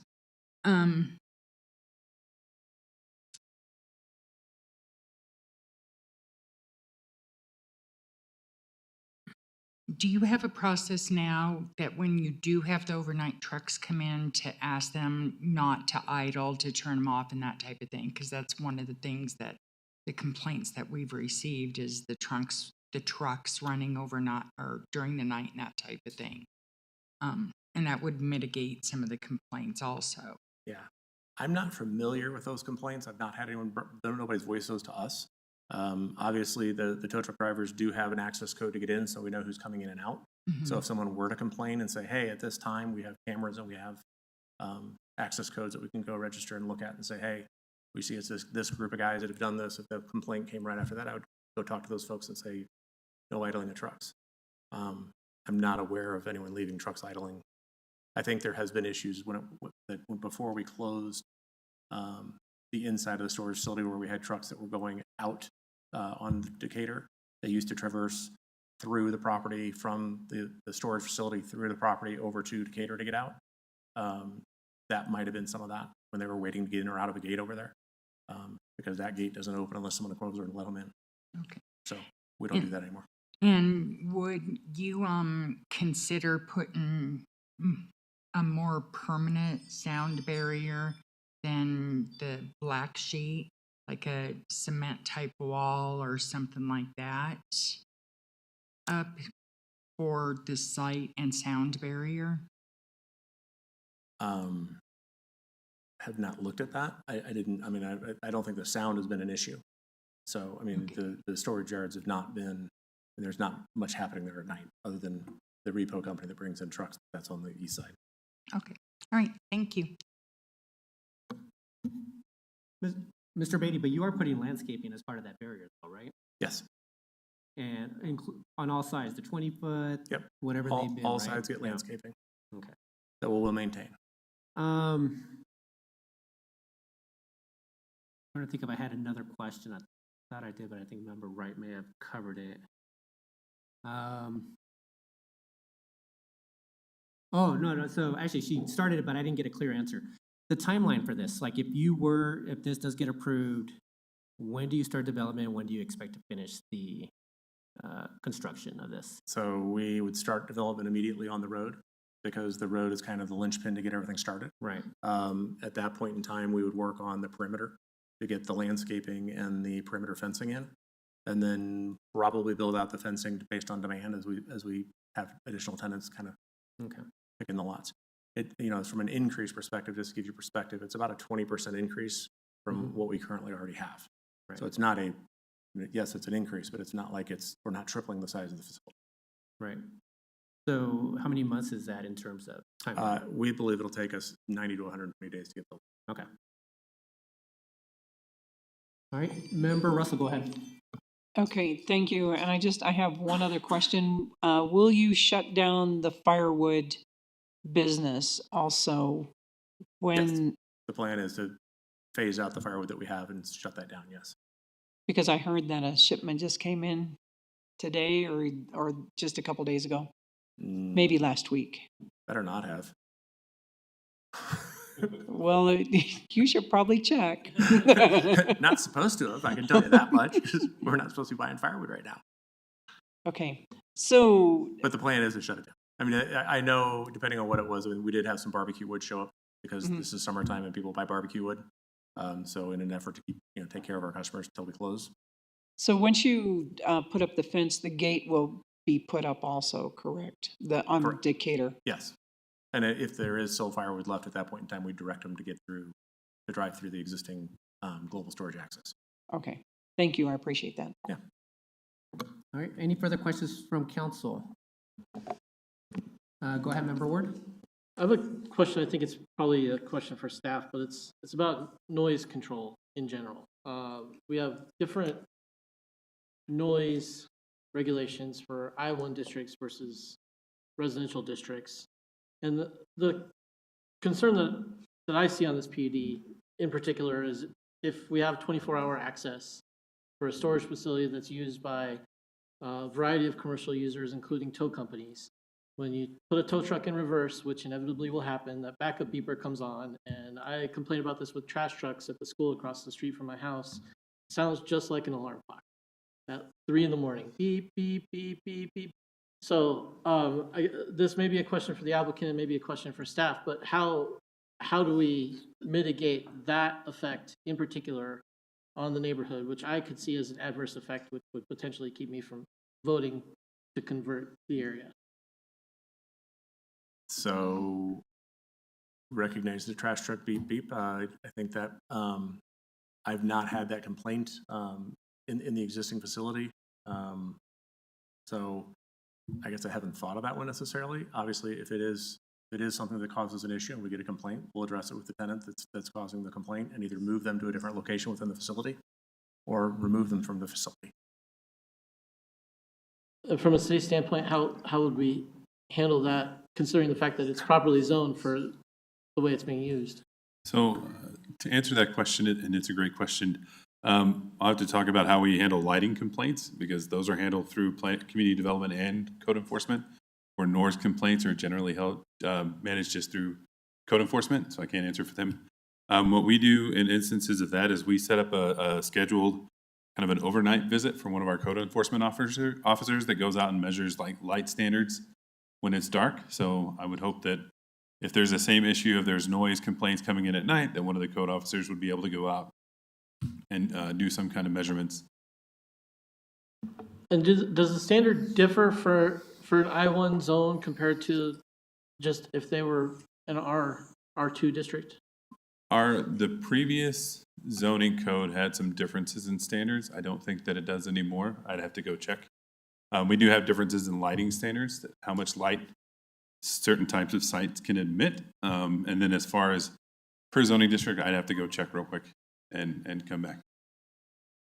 Yeah, I think you can probably tell at this point. My concern would be that we would be permitting a use which wasn't previously permitted, which robbed the neighbors adjacent to that zone of the piece that they would have otherwise had. Yeah, and I can understand that, and which is why things like buffers and things are included in the code. So you can allow certain types of uses, but there's other things that mitigate. So that's why the code is designed that way. So that's why the most intense buffers are generally surrounding between an industrial use and a residential use, which is what we have here. But again, I'll go check on that for you. Okay, thank you for that answer. Member Prank. Thank you. So I just want to address some of the public comment that was made in planning and zoning, as well as some comments that have come up here tonight. So it seems like there are some situations such as stacking of cars that shouldn't have been allowed, or other issues going on site that perhaps Global is not aware of immediately. Do you have any thoughts on how you can remedy, knowledge of fireworks being delivered or things going on your site that, you have responsibility for overall or Firewood. But just in general. Yeah. things happening on your site that So- you aren't immediately aware of, Sure. that maybe there needs to be more of an outcry from citizens in the area to Sure. raise that up to the city, what improvements have you thought of making to So we have mitigate an some of on-site those manager issues? who's there overnight, so he lives on site. So he is very aware of what goes on, and if there's ever an incident, I get notified from him, be it in the middle of the night, whatever. So very aware from that perspective. As far as improper storage and so forth, we are regularly working with our tenants to ensure that they're complying with our requirements for what's allowed. And so if there's something stored incorrectly, then we do go address it. And I think we've probably increased how we're approaching that over the last 2 years, just to make sure that we're being mindful of, what's allowed and what's not allowed, and enforcing what's not allowed. Okay, thank you. All right, any further questions from council before I open it up to the public for their comment? All right. Thank you very much, Mr. Beatty. We are now going to open up to the public. We have 4 total speakers that are wanting to speak, but if anybody wants to be added to the list, please let me know. I will start with one from the opposing side before going to the one favoring. So Andre Brower, I have you first on the list. If you want us to come and speak, if you can, you may have already been sworn in. Did you stand? You did? Okay. So yeah, if you just want to state your name and your full address, and then you can you can speak on the PUD. Okay, yes, my name is Andre Brower. I'm a resident of Englewood off of Chenango. Can you state the address? Yeah, 2915 West Chenango. Perfect, thank you so much. 2 houses down from the front gate. Should I hit my button? No, you're good. Oh, we can okay. hear it, so. Thank you. So first, I just want to say that, we've been to many of the previous meetings, and I have noticed a lot of accommodations. I love the landscaping, and closing that gate for emergencies was a great relief for us. So we definitely want to recognize that. Some of the concerns that we have, the gate being emergency only, I don't know who defines emergency, but the use of this gate is so excessive day and night. I don't know. It doesn't seem like a standard business because of the traffic constantly all night long.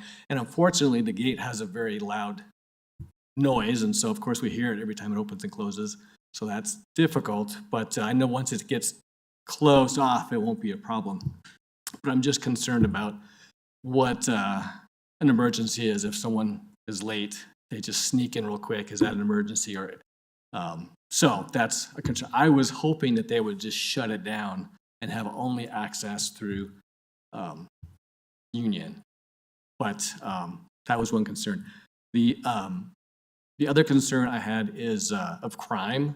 There's a lot of activity, and I can't honestly say that all the crime is from the facility over there. It just is very suspect as far as there's a lot of car thefts, there's a lot of vehicle thefts. Some of it happens within the facility, some of it outside the facility, but it's escalated since they've been there, and it's just very concerning for a family. That I don't honestly know what they're doing back there, but I thought there were some issues with repoing cars or some kind of crime going on that was, I think, stamped out last year, but it's just concerning. So I was hoping that that will at least be addressed. And I think those are the main things. And the other thing is, the last one, as a resident, we normally haven't contacted the business, because I don't know how or who to talk to. We just would call code enforcement or police department when issues would happen. And so, yeah, if maybe that could be addressed too, what the residents can do if there's an issue with the property that they apparently may not be aware of, who would we contact or what would we do? That's another concern. So that is primarily all that I wanted to say. Mr. Brower, thank you very much for your time. Thank you. I was going to ask, are we allowed to ask questions of the residents, or do they only give comment? You can ask clarifying questions of a comment that was provided. Right. But All right. Sounds great. Thank you. So if you have a clarifying comment or question, I'll give it Member a, Nunnenkamp, go ahead. Mr. Brower, if you could come back up. Sure. let me try. The thing I want to better understand, Mr. Brower, is you said that you appreciated the landscaping plans, the fence. Do you consider that better than the status quo? You were comfortable with the project? I just want to understand, are you comfortable with the project with those stipulations, or are you opposing the project? I'm opposing primarily the activities back in there, like the repoing the cars and having businesses leasing property that we don't I'm just nervous about. I wish it was just a standard storage place where, because there's another storage place on the other side that we have no issues with. It's just, this one is very different and I'm not sure why, but I'm nervous about approving it. But I do like the compromises, is I guess what I wanted to say. So you appreciate those, but it doesn't overcome your underlying concerns? The previous business before, like the landscaping, was very accommodating to the neighborhood. We didn't have a lot of these issues. And so it's just, and even now after the complaints we've made, the traffic and the people and just the terrible, it's just, I wish they would have been a little bit more respectful for, we're just sitting there with all this craziness going on. And I don't know. And I should apologize. I didn't know I can contact somebody at the business to notify them. I just thought they should know that we're all here. So that's the concern. That's clarifying. Thank you for answering. Thank you, Mr. Brower. I see no further questions. All right, I'm going to call the one favoring the PUD. It's Pamela Boussard, I believe.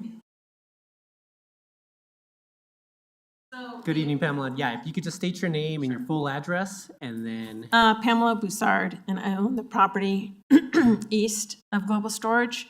I'm the one that has the issue with them using the access lane. Okay. Can you state the address, the actual address? 2680 West Union Avenue. Thank you.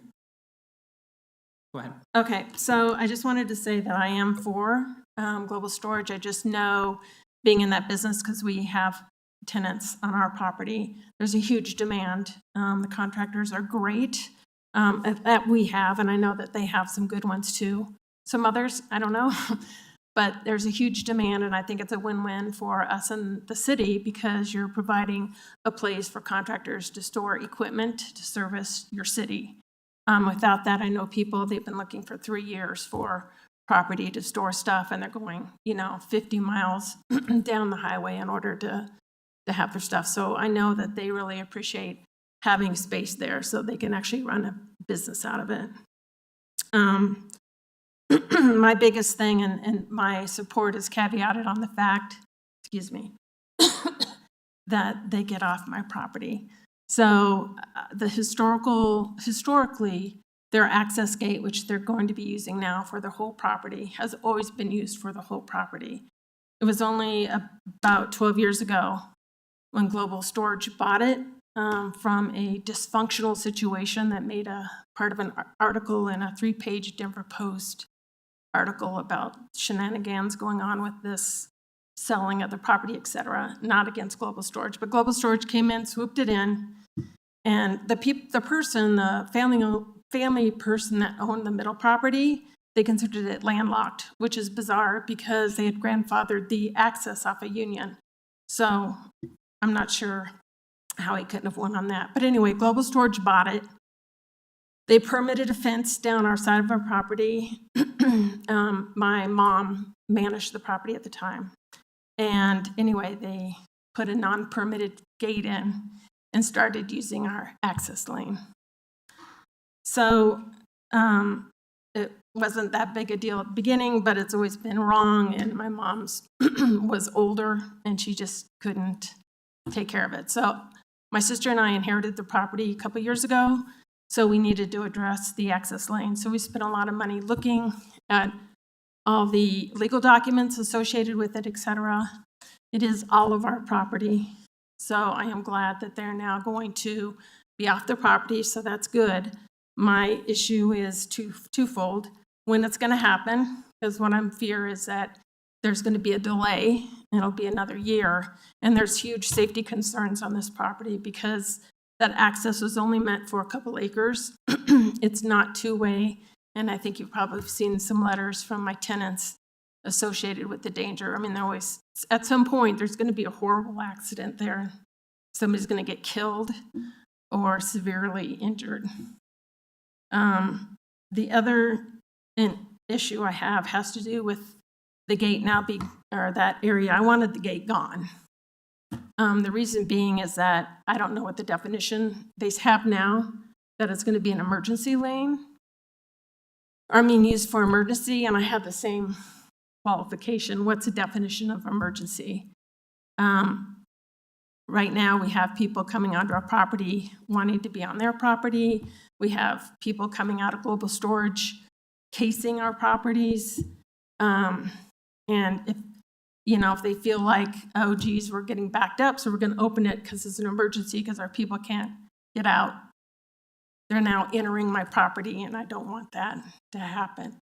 So anyway, yeah, a couple things I heard too is I know there's special permitting required for the storage of vehicles. I don't know if they have the special permitting for that, but I would think that would be a control point, that with the special permitting that they're required to provide certain information on it. And even maybe annually doing phase one, which isn't expensive, just to have an independent person going in to making sure that there's not contamination. Because I know that got put into place when there was a company that started on our property and expanded. And at that point, my mom had said that City of Englewood would no longer allow storage vehicles. We did not have any environmental impact associated with the actual vehicles themselves, but I know it's a concern. But I'm just offering that up. And I think that's it. Ms. Broussard, thank you very much. Any questions? All right. Ms. Broussard, thank you very much for your time tonight. Thank you. Up next is Jude Brower, also opposing the PUD.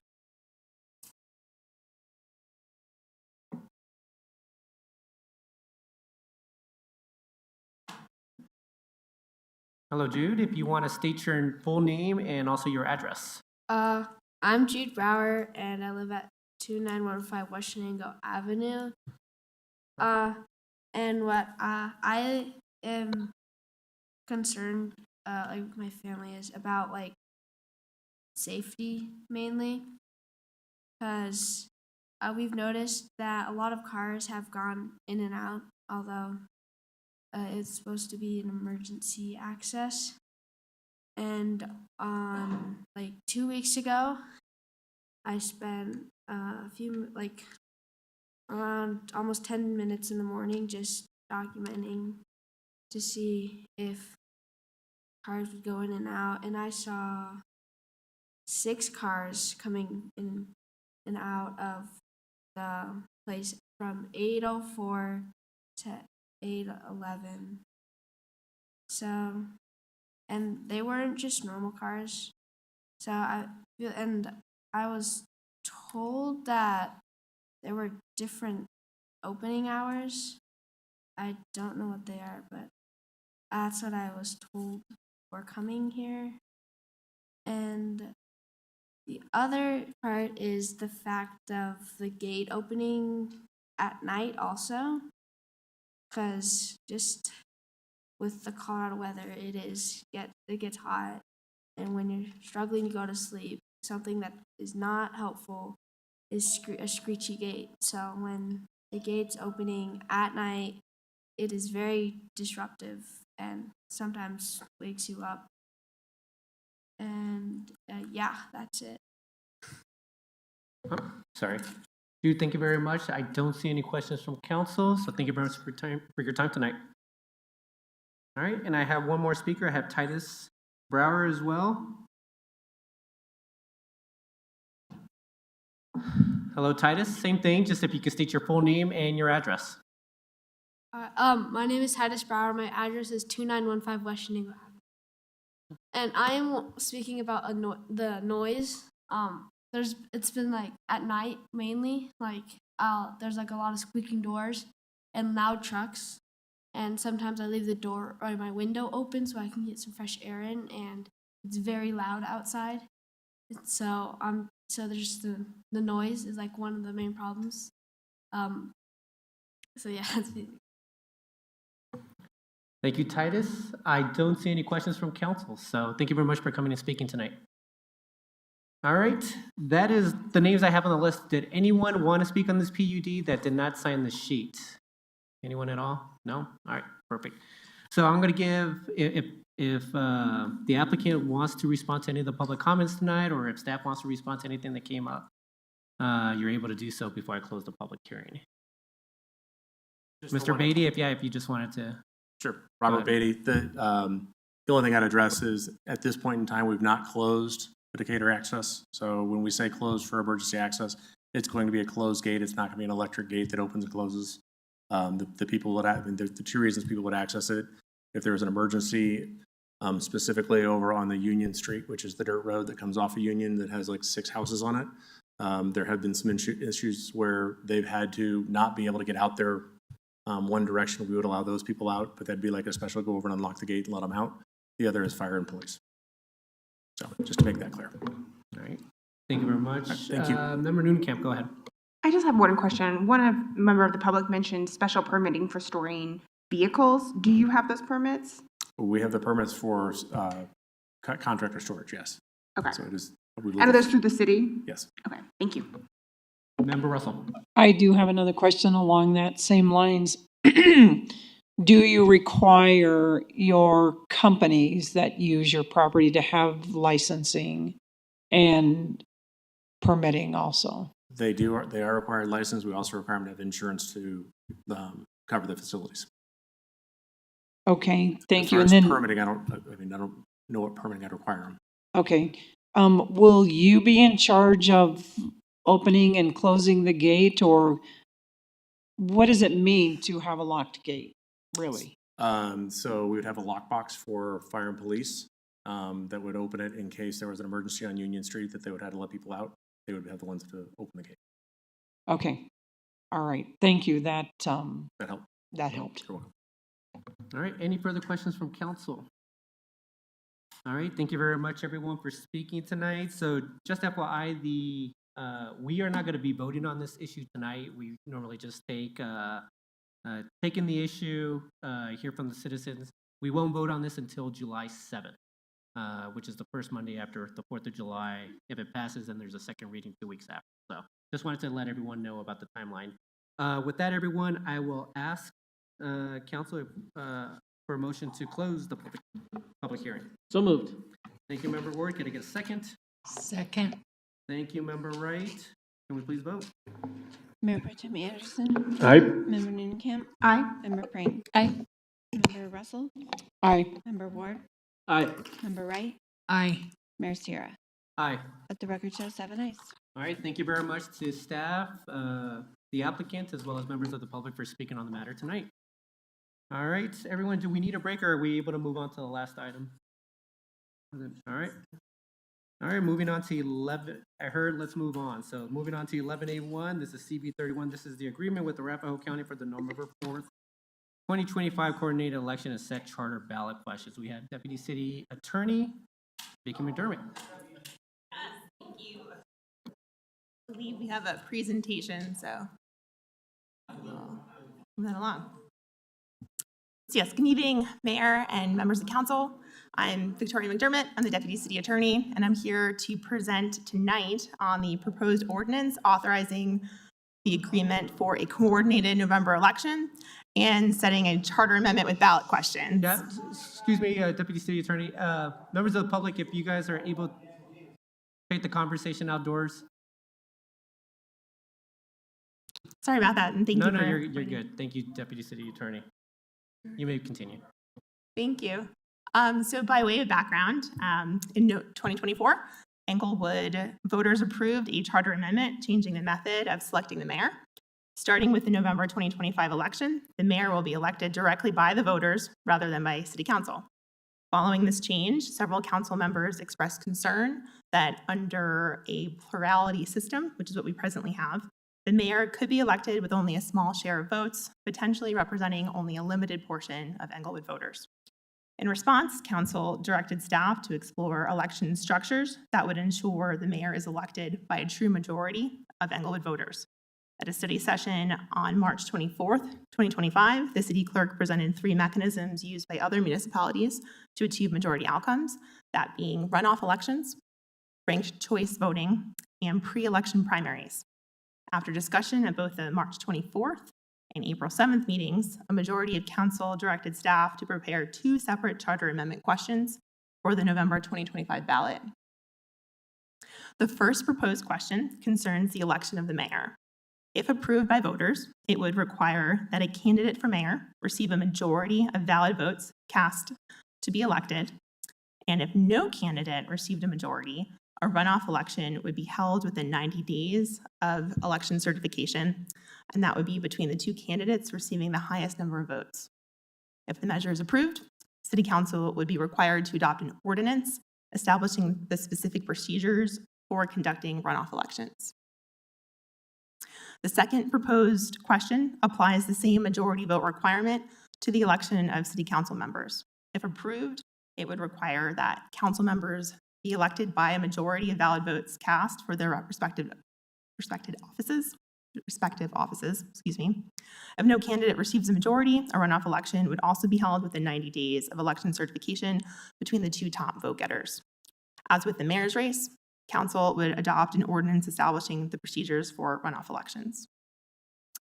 I'm happy to answer any questions about this proposed ordinance. Thank you, Deputy City Attorney McDermott, for the presentation. Any questions? Any questions for our Deputy City Attorney? Go ahead, Member Russell. Thank you for the presentation. I just have one question because the ballot language got changed a little bit, but in the ordinance itself on section 3, it says the following ballot titles and ballot questions are hereby set to require a majority of votes for election of mayor and city council members starting after November 25 election. Does that mean that this would not be instituted until 2027? Yes, at the next election. So for those candidates that would be running in the 2025 election, this November election, the plurality system would continue to apply. Okay, thank you. You know, I have another question, and Yes. this is probably for council. If it's not going to apply to this election, why wouldn't we wait and see whether it works or not and then do it afterwards? So, Thank you. Thank you. Russell. Thank you, Member Russell. Any further questions for members of council? Go ahead, Member Wright. How difficult would it be right now to, so many questions. Okay, it says held within 90 days. Yes. That is in our charter that don't we have to wait a certain period of time between elections before we hold another election? That's a very good question. Can I refer that to City Clerk Carlisle, please? Can you repeat that, please? Is there a certain period of time that we have to wait between elections? So 30 days, 60 days? Yes, it is in charter, and I have to look it up. I believe it's 60. I have to look at that up. But 90 days is general. Okay, so my question is, if we have council members that run for mayor and end up in a runoff, and we have to wait 60 or 90 days for the council member and whoever else in the runoff, what's going on with the council member seat or the mayor seat? And then if the council member runs and we don't get 5 of 6 members to agree on filling that seat, we have to wait another 60 or 90 days for yet another election. And then if we don't get the majority vote, we have to wait another 60 or 90 days to do the runoff vote. So how many months are we looking at to fill the new council? And I guess that's more of a question for our council. I mean, that's a problem to me. That's a great question, and I recognize how that would be a potentially very big concern. Because this wouldn't be applying in this, in the 2025 election, the situation that it sounds to me that you're describing, and I could be not understanding the question, there wouldn't necessarily be a situation where there would be, the office itself would be vacant, if you will. There wouldn't be multiple members of council running for like this, this first mayor position, because that would still be by a plurality. So Right. in the next election cycle, when that office would be available, if there wasn't a prevailing candidate, there would be no one certified to take that seat. So I don't necessarily think we would end up with that situation where there would be multiple like vacant offices pending a runoff election. There would at most be one office that where we would be waiting to see the results of that runoff election. And in theory, that a member would still be serving in that seat while that took place. So let's use me as an example. And if it was in the future, sure, I'm sitting here, which is supposed to be the mayor's seat. If we were running it as a plural or a majority vote now, and it ended up being a runoff, although my position should end in December, it could potentially go until April because of runoff elections. Well, with the runoff election, should this again be approved, and with that runoff election requirement of 90 days, at earliest, say the election was approved on election day, 90 days is, I believe, February 2nd. So that's kind of the time frame that we're looking within. And part of the rationale with the 90-day requirement was to get ourselves around the holiday season so that if there were a runoff election required, we wouldn't be holding it at a time when voter turnout would potentially be lower because of those holidays. And then if a council member won it, then we would be looking at that seat and starting whatever. Okay, I guess the point I'm trying to make is we're starting something that would be very confusing for the voters and costly, not only for the city, but for those running when it comes to the runoff elections, because you continue to go out there and spending money when you're running for one election, but then potentially you're still out there for a second. And I think that's something we have to think about, especially now at a time when we're looking at our budget.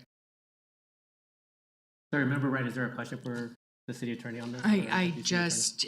It's the charter stuff, multiple charter things I think we need to look at. I'm sorry.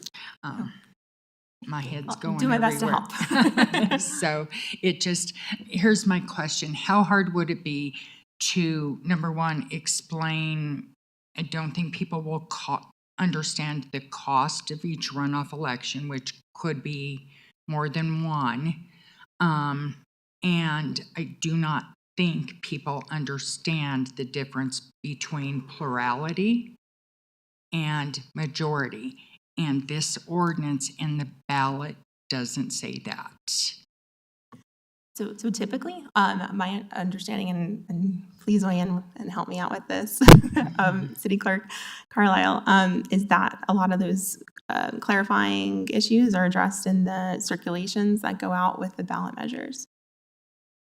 So there's typically an election webpage with all the information that has pros and cons listed on that.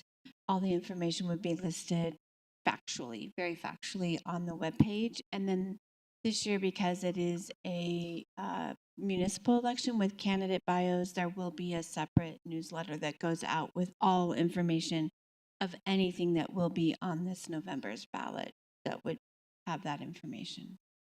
But it has to be very factual statements, not to advocate for either side. Right. Okay, I'll let someone else go. Thank you. Any further questions from members of council? All right, if not, Thank you. thank you, Deputy City Attorney. Can I get a motion to approve 11A1? Move to approve 11A1. Thank you, Member Noonekamp. Could I get a second? Second. Thank you, Mayor Pro Tem. All right, any further comments? Go ahead, Member Russell. I will not be supporting this. I think between this time that the citizens came out and the previous time when quite a few citizens came out, they made it very clear. There were 82% of the citizens that voted in favor of this, which is a majority, an overwhelming majority. They were voting for the way we do things now. And I will not be supporting this. Thank you. Thank you, Member Russell. Member Prang. Thank you, Mayor. I too will not be supporting this evening. I do have some concerns about budget concerns and potential costs of runoff elections.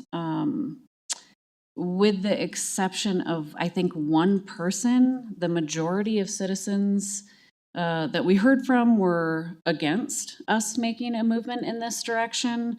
We did receive one form letter from an organization that was just a form letter and didn't have original rationale or ideas on why I should support this. So that didn't really alter my thinking in comparison to an overwhelming amount of people that showed up to our meetings and spoke out against this. And I think just bottom line, I do agree that any changes made to our voting in Englewood should be approved and led by the citizens. Thank you, Member Prang. I too will be voting against this tonight. So we did this. As with any discussion that we have as a council, I like to explore every issue to just get a good understanding of whether or not this is the direction we want to move towards. There's two reasons why I'm voting against it, and I think we heard one of the reasons tonight, and I heard it previously as well by one citizen that didn't, that spoke maybe as Member Russell when a lot of people came forward. There was one person that spoke to it last time around as well.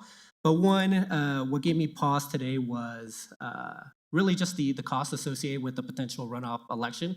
That was one reason. The second reason, which wasn't talked about enough, but I know that one citizen brought it up tonight and another citizen brought it up before, is just with the runoff election or future elections, the turnout does drop.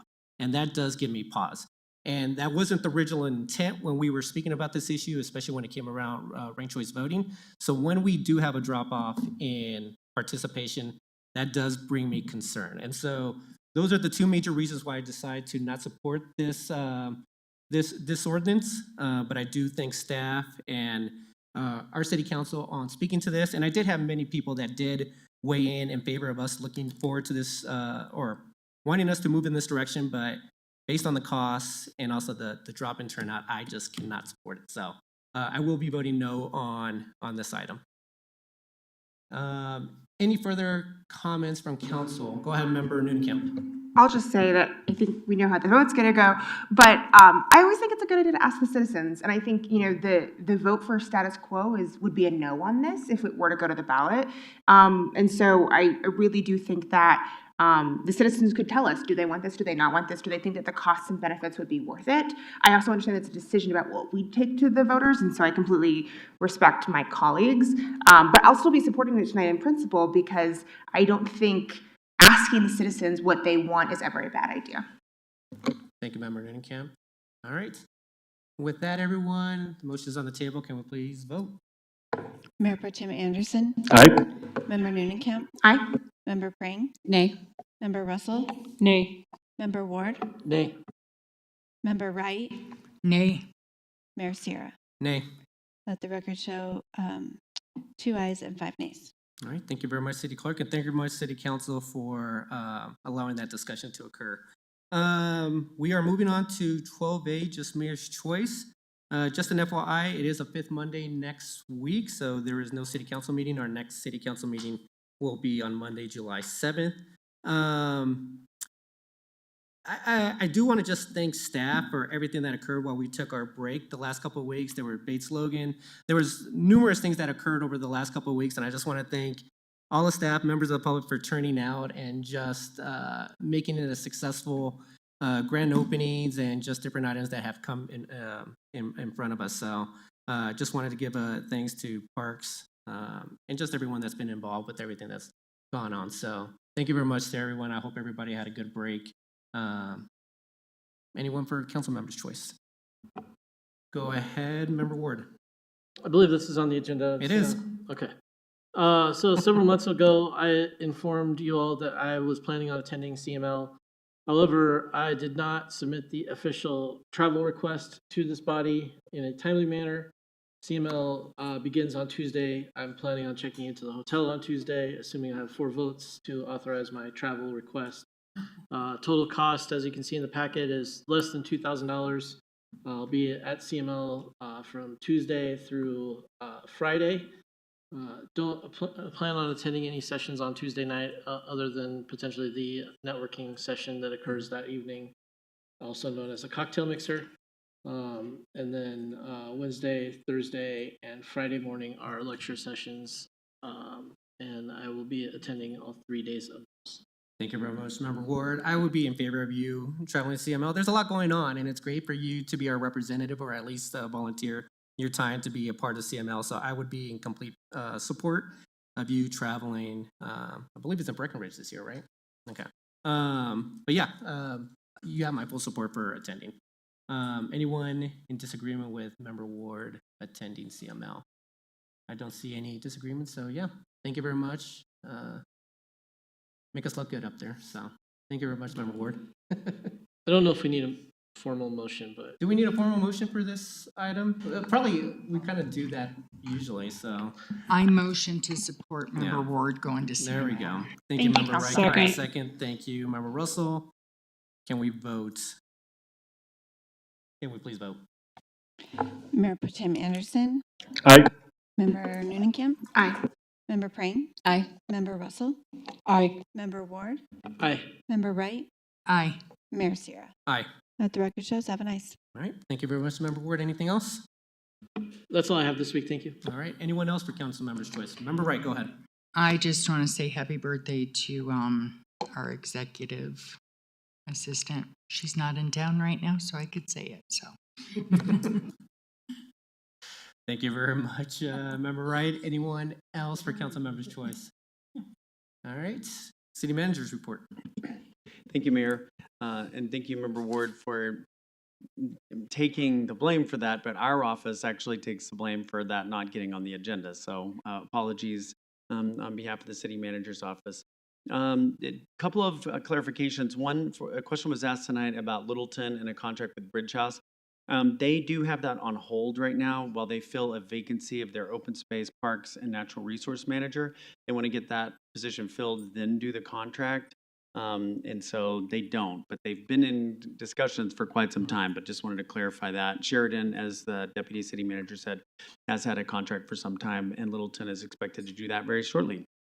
And then the only other thing I have is that I will be leaving in the morning for an all-school hometown reunion, which I actually am missing most of because of the All-America Cities conference this weekend. Saturday and Sunday we'll be competing for that, so I'm coming back Friday night. But in my absence, Tim Dodd will be the acting city manager, and I'll send that email out tomorrow morning. Thank you very much, City Manager Lewis. All right, with that, everyone, we are now adjourned. It's about 9:25. Everybody have a good evening. See you in a couple weeks. And happy 4th of July. Take care, everyone.